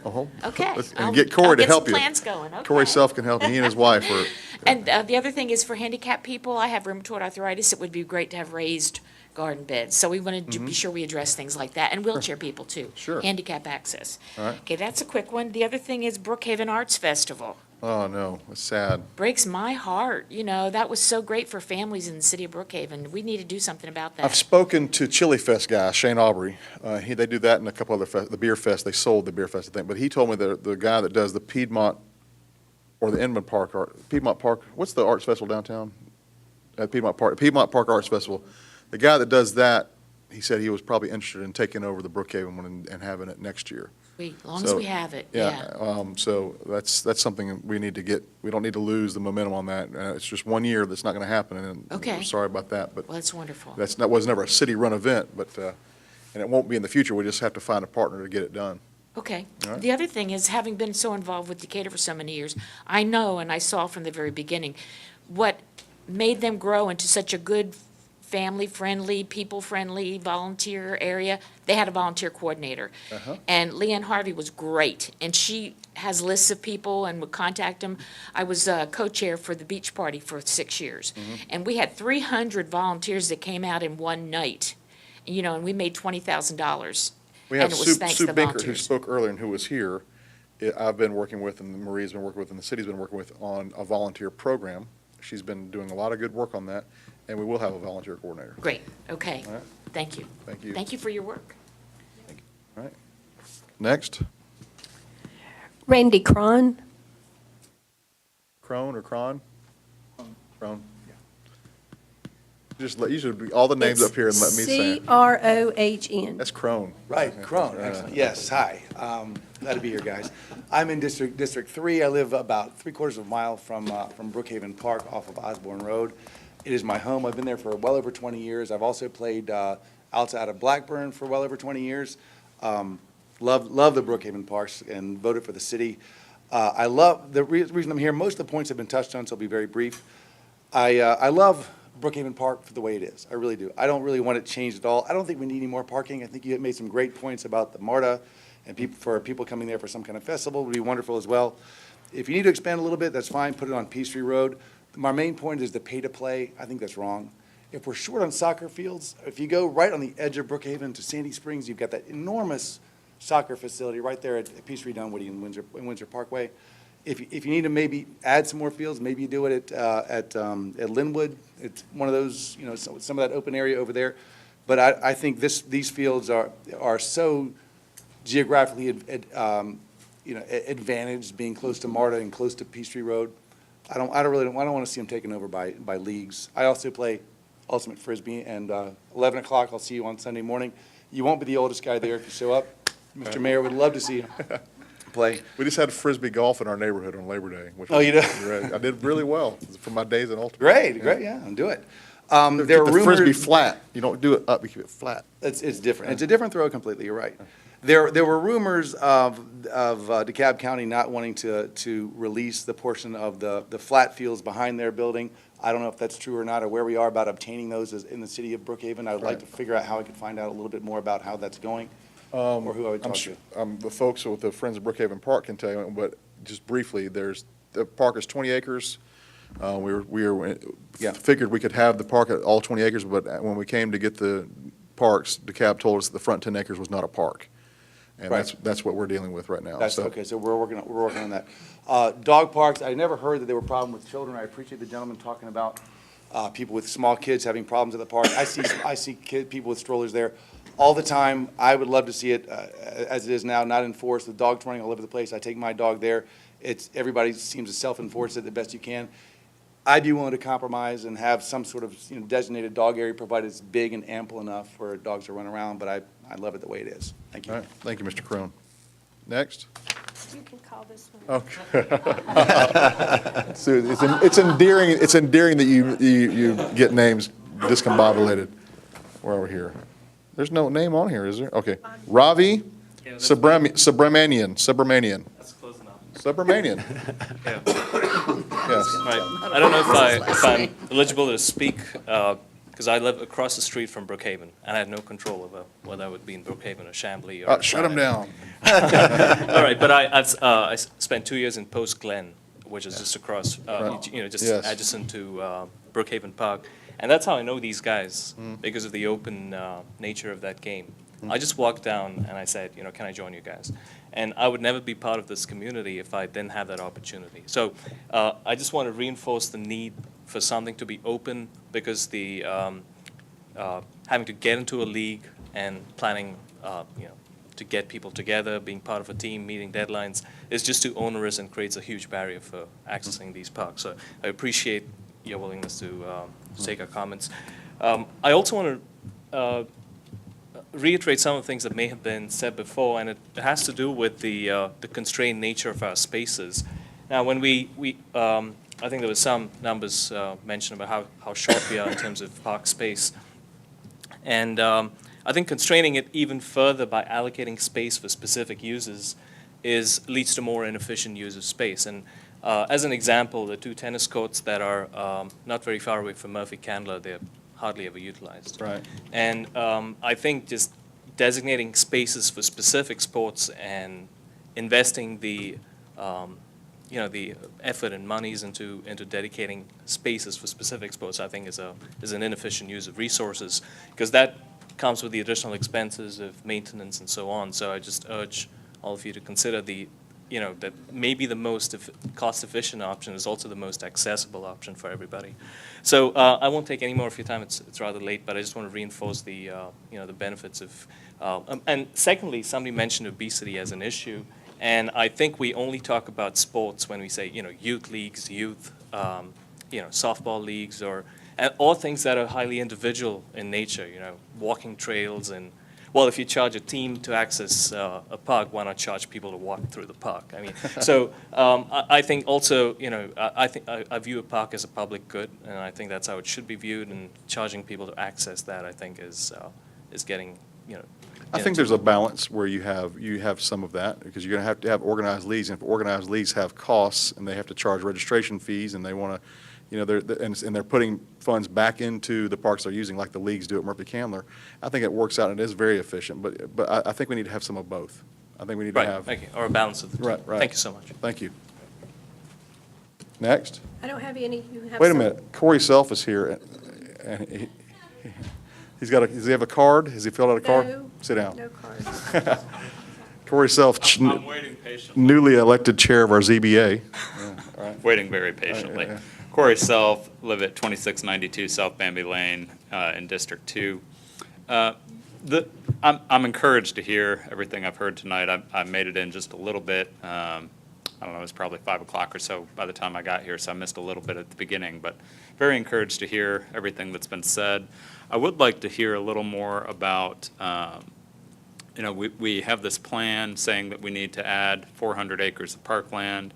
We also have a approximately 30-acre parcel of green space in Ashford Park, my neighborhood, that is being talked about a lot right now as potentially being sold off by DeKalb County. The city does not own it.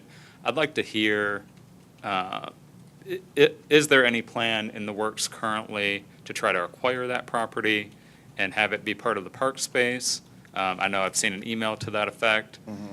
Courtesy of Mr. Madison. But I haven't heard any update on that. I'd like to know. Unintentional email. Right. I'd like to know what is the update on that, and, will we be trying to preserve that space, or will we have any say in the disposition of it whatsoever? Well, right now we don't, and it's, of course, the best possible outcome for that would be to have that transferred to the city as green space. Don't think that's going to happen, but doesn't mean we shouldn't try, all right? Short of that, the county owns the property. It's zoned light industrial, which is a shame, but it is. We've got, Maria's been working with the county to try to get something other than light industrial for that place, for that green space, that's present green space. We don't have any updates yet because there's been no movement by the county on that property. We haven't. It hasn't been sold. It's still zoned what it's zoned. The worst-case scenario is they sell it for light industrial and a little factory goes there, and that's the worst-case scenario. And that's what it's zoned right now. Trying to get anything less than that is our goal, starting with trying to get it as green space and then everything up from there, so. Oh, I just want to clarify. It's always been my understanding that that is owned essentially by DeKalb County, but it's under the control of the FAA. And the airport, because as you know, it used to be at the end of the runway that they just closed, so it was in effect the crash zone. Right. And what I've been told by Jeff Rader and other people at DeKalb County is the airport is required to sell it at fair market value. So as you can imagine, 30 acres is probably worth $6 million. at least. Yeah. So, I mean, that's a huge impediment right there. And then, again, they haven't decided whether to sell it or dispose of it or keep it or, whatever. We've had exploratory talks with them, and I think we're continuing to talk with them. But it's really, it's their land and it's their decision, and, it's So frustrating. We're in a situation where we're by their leave on that.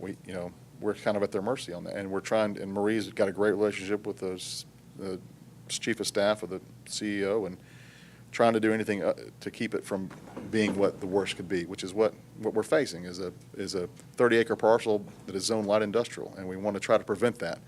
And the best case scenario is it's 30 acres of green space and it's a Brookhaven Park. The worst case is it's some kind of little factory.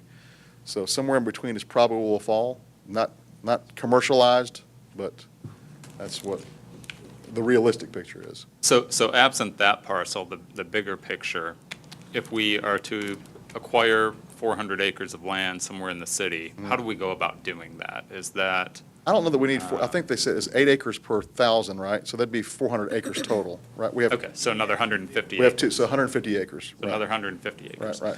How do we go about doing that? Is that, do you go around and purchase a floodplain? What do you try to do? Yeah, there's some of that. There's block grants and then, And then I think you look for opportunities. Right. As parcels get redeveloped or developers want to sell out, or what Chris said was either, apartments or subdivisions, want to change their usage, there might be some opportunities. The problem we have is that land values are very high in this city. Right. And that's good if you own land. But if you're trying to buy land, I think. It's good if you're trying to sell the land. And it's good if you're trying to sell the land.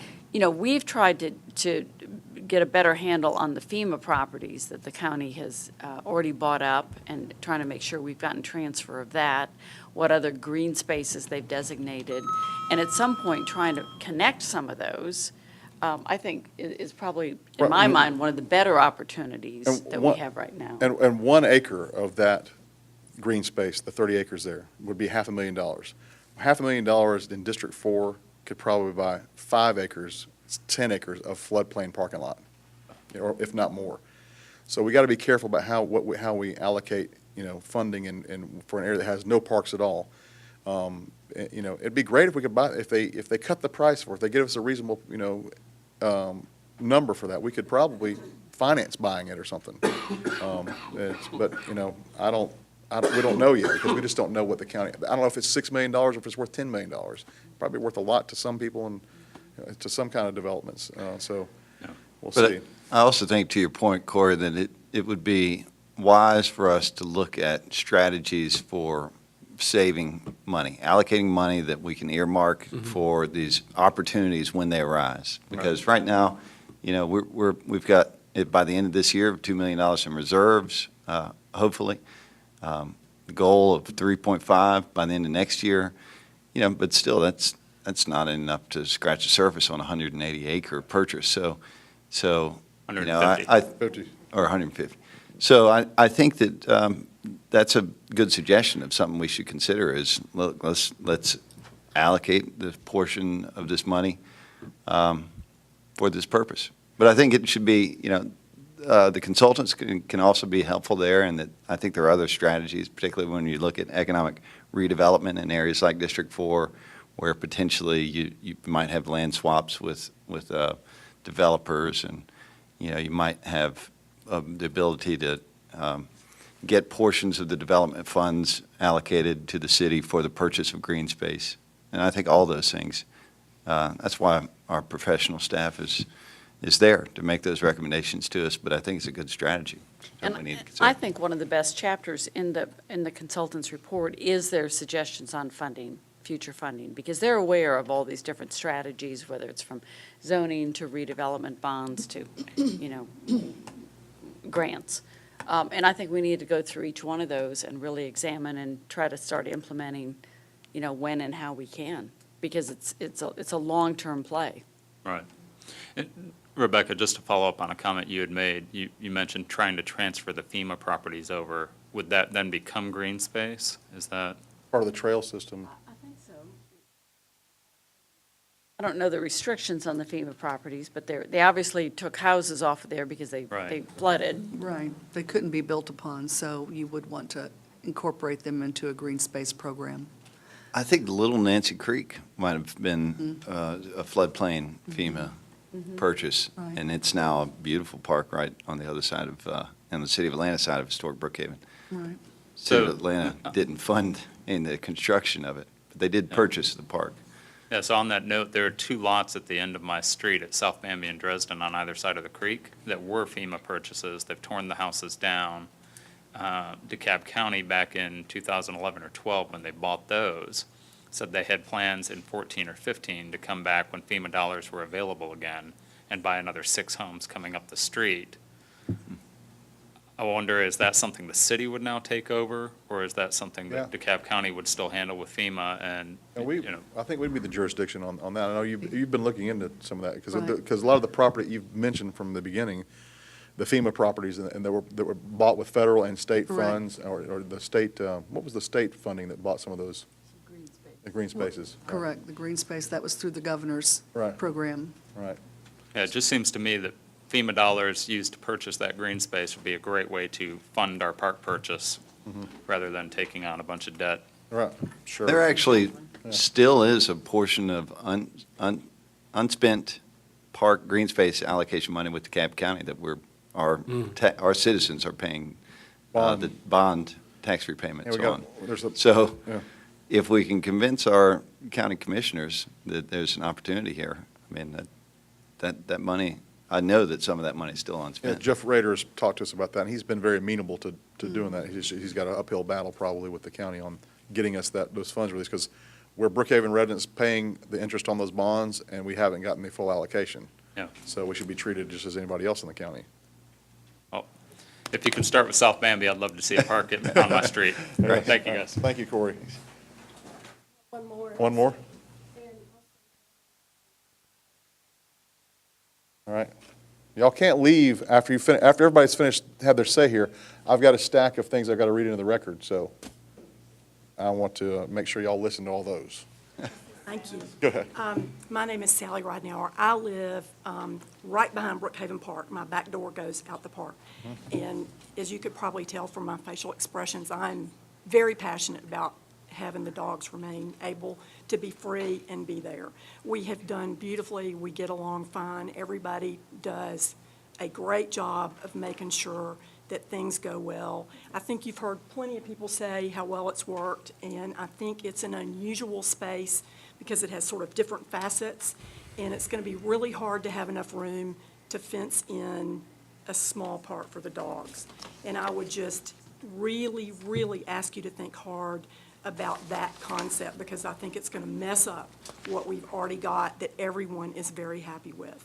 I have tremendous appreciation for that park, and I have been there probably 2 hours a day for the last 9 years.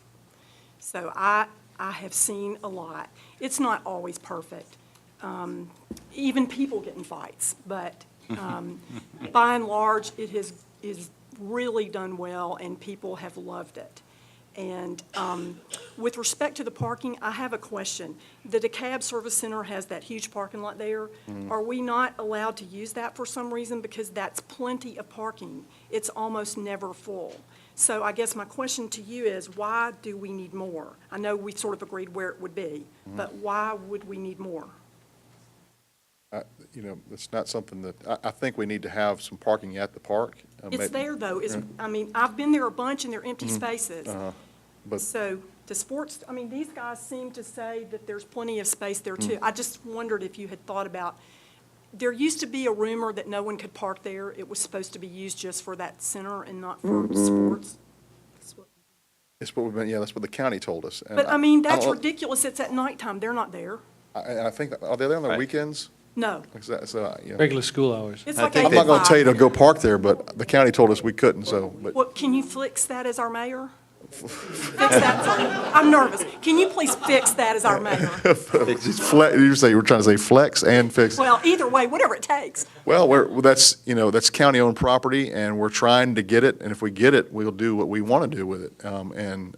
But It's, then it should be enough, so you don't have to spend any more money. we're trying to get I mean, it needs repair badly. There's lots of, it's been horrible. I mean, where the ambulances or the vans that people get out of, the potholes right next to the exit where you get out of, it's I just know, ridiculous. it's bad. It's horrible. It's I, bad. I can tell you that I agree with you. We don't need more parking there.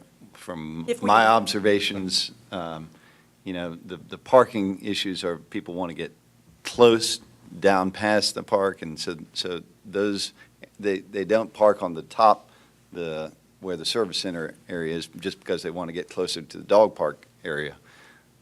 I think it's. But the we want to sports people. encourage Mostly dog park people walk, in my a opinion. lot, I'd say at least certainly a lot 50% drive walk. too.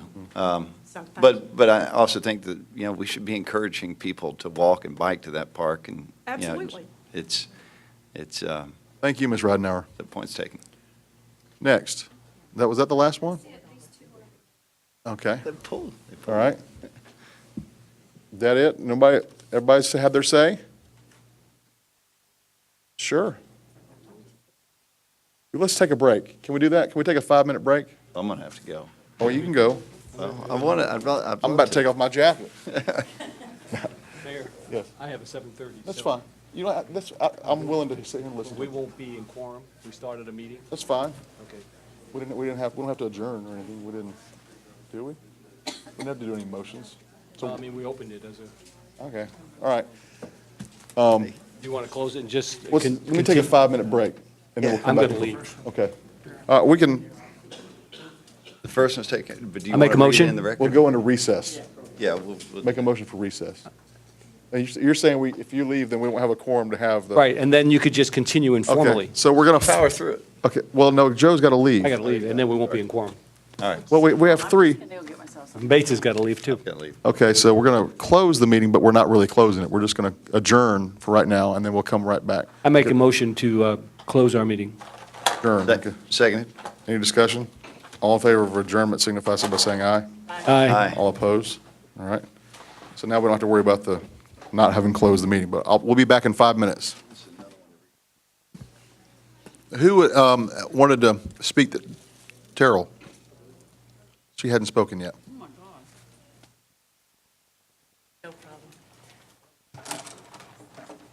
Terrell Karstens, 2444 Oostenaula Drive. I am the proud representative of the smallest park in Brookhaven, Clacks Corner. One thing that I wanted to mention was that not all of the mini parks want the trash cans, the recycling bins, or the dog poopy stations. We have no problem with none of that in our park. You don't even need a trash can there?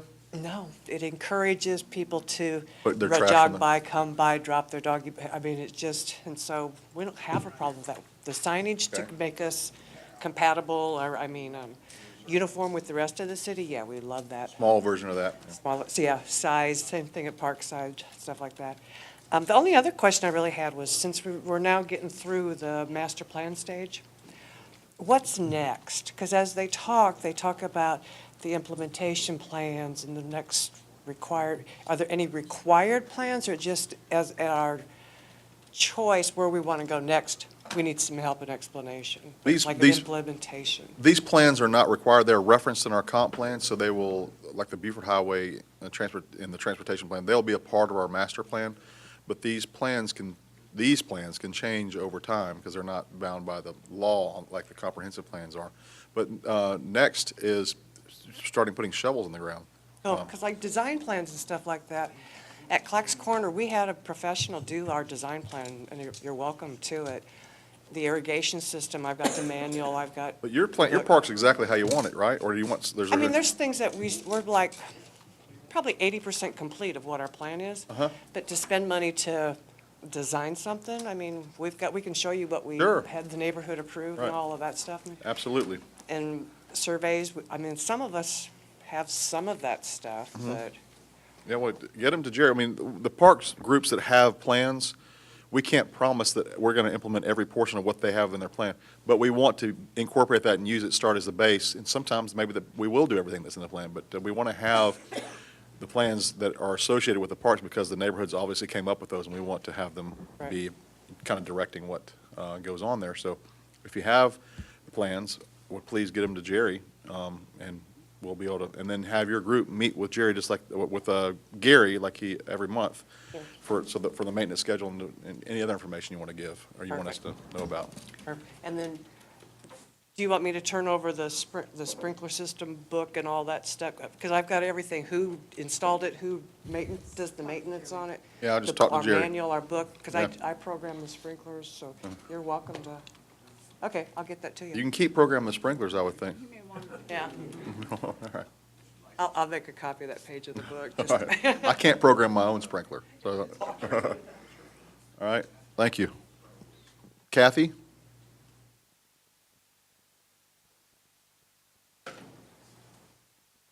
Thank you for letting us speak again. I wanted to touch briefly on the soccer field, or the athletic field that's in Georgian Hills Park. It is almost daily in the summer and fall used for pickup soccer games by the local community. I feel like maybe those people aren't here tonight to represent themselves, but I wanted to give them a voice and say that that field is very much loved and used. The children in the neighborhood come and sit on blankets and watch these soccer games and enjoy them very much. So if we're looking for, additional athletic fields or spaces, this is a great place. It doesn't need a lot of work, just maybe some soccer goals. And You listening to what Ms. Coy saying? Mr. Gerd? Right, this field would be great for multi-purpose. There is I guess it's called a backstop that was there for years for the Little League team. How big is the field? I mean, I never played baseball, so I can't tell you. I mean, I think it's regular Little League field. It's frequently used right now as an off-leash dog park for people in the neighborhood when it's not being used for soccer, but we have no goals. So they'll put 2 cement cinder blocks out there as goals. There's okay. no benches or seating or water or bathrooms, Right. but it's an excellent field, and it really does get a tremendous amount of use from the community. If y'all could just go drive by and just see it, just look at it. It's Georgian Hills, Yeah, it's Too small? long enough for Okay, okay. but there's not much grass either. The grass is in pretty bad Right. shape. All right, and well, we'd have to do, I'm looking at trying to improve some of these things too, so that they could be used for something like what Right. they're talking about. What about Skyland Park? Skyland Park is also large, very underutilized by the community, but obviously if the Brighton Hill subdivision is removed and then that new development is put in there, that has the potential to be a very, very highly used community park, depending on the citizens that move into that Okay. district. So All right.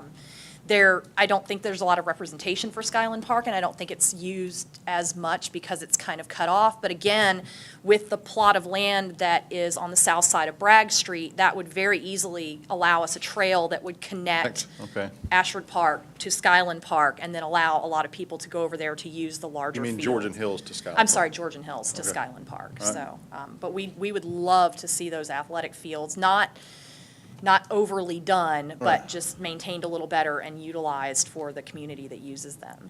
Where do you live? I live at 2801 Georgian Drive East, which is, I thought you were straight out of Compton. yeah.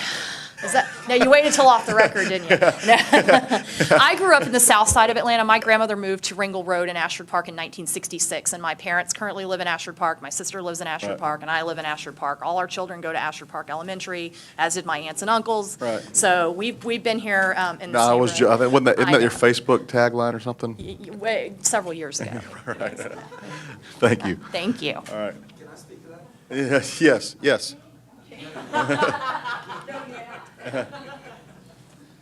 Yeah, we're aware of Georgian Hills Park, and it's a great park, kind of like Chastain Park. It's kind of a little bit woodsy, and there's not a big flat area to play. There's enough for probably some kickball people to play. But to throw a Frisbee, a couple of times, you couldn't really get much out of it. Skyland Park seems to be used a lot by the apartment complexes there in Buford Highway, just for pickup soccer, and, that constituency. Right. All right. Right there.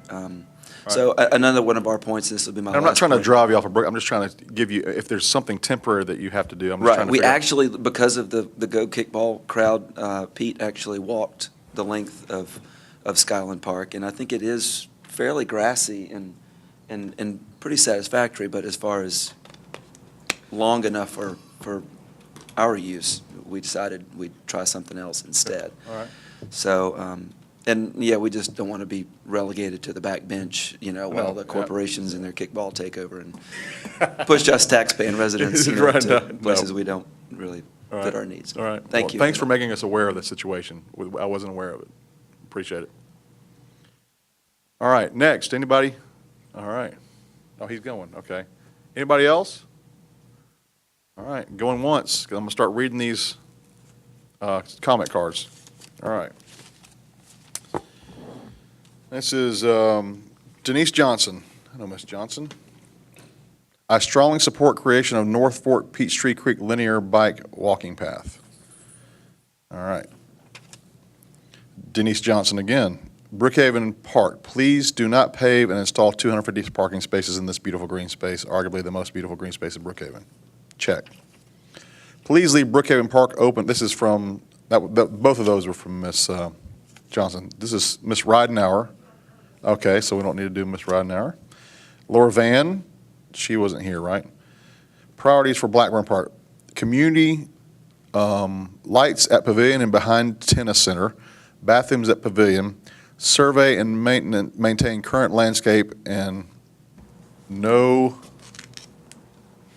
landscape and trees, no planting of trees, new playground that is easily accessible and community garden. She is a Brookhaven resident and a Brookhaven business owner. This is from Kelly Jordan Monet on Runnymede. Alianza Soccer Club is a minority Hispanic soccer club with majority of players qualifying for free and reduced lunches at school, socioeconomically disadvantaged. The club has been meeting, practicing at that location for at least 10 years. The soccer club has a strong reputation, is a very competitive club, making it to state cup finals every year for various age groups. My sons play on this team, and I hope that the city will continue to allow the club access to the fields at Blackburn. In the master plan, there is mention that the Concord Soccer has expressed interest in using the park. There is no way that Alianza can financially compete with Concord for access to these fields. I charge the city to find a way to make sure soccer field access is an equitable process and flexible for all economic and cultural groups. I fear that Alianza will be squeezed out of these fields by the more powerful, wealthy soccer organizations. Brookhaven should perhaps offer subsidies, grants, financial support for less fortunate groups in order to keep and support diversity. Okay. Carmen Mabry. She's on Roxborough Road. I think she might be, I'm not sure, she's not saying what park she's just mentioning, but she says, new parking too large by 4 times, dog area too small by 4 times. Okay, Lisa Thule, Murphy Candler HOA. See attached regarding Murphy Gate parking paving proposal. So this was the attached. The Board of Directors of Murphy Candler Homeowners Association is opposed for both economic and environmental reasons to disturbing the natural areas of Murphy Candler Park with additional parking lots or decks and paved paths described in the 2014 Parks Master Plan. This is not where we want Brookhaven or the Parks Department to spend our money. Adding a parking deck in an R100 residential neighborhood and paving for more parking spaces east of the dam is particularly troublesome. Lakeshore restoration and future dredging of the lake have long been among our priorities for the park. Yes, the restoration of the lake is a priority for us. We just got to find a way to fund that. Now, we might be able to use stormwater funding for that. Well, that's what we're looking at already. Right. Stephanie Weaver. As resident of Murphy Candler, I am extremely opposed to any parking deck structure. More creative options need to be used, perhaps temporary surfaces on fields. These green, I can't read it. I just can't read the rest of it. I'm sorry. Just illegible. Denise Johnson, again. Upgrade Blackburn Tennis Center with backboard practice areas, and restoration of cracked, damaged courts. Make Blackburn a tennis center for youth, adult clinics, and easily accessible for non-league and league play. Is the tennis center allow non-league play? I'm sure they do. Yeah, okay. I'd like to have a report on that, how that is set up. Their master plan gave. Okay, okay, I did, okay. Jeremy Shaw. My concern is in regards to the park fields being used for leagues and not available for non-league use, specifically Brookhaven Park. That's on the free use, free play thing. Clyde Buchanan. Although I can support some of the master plan, I cannot agree with adding a parking deck at Murphy Candler Park. Such a deck would cost much to build and maintain for the use it would get. Much more needs to be done for erosion control around the lake. Jan Buchanan, support shoreline stabilization, replacement at Murphy County Lake, maintenance of picnic shelters, bathroom, and children's play equipment, ADA compliant paths, oppose a parking deck. This is Clyde Buchanan again. If 80% of the 10-year spend in the plan is designated for District 1 parks, the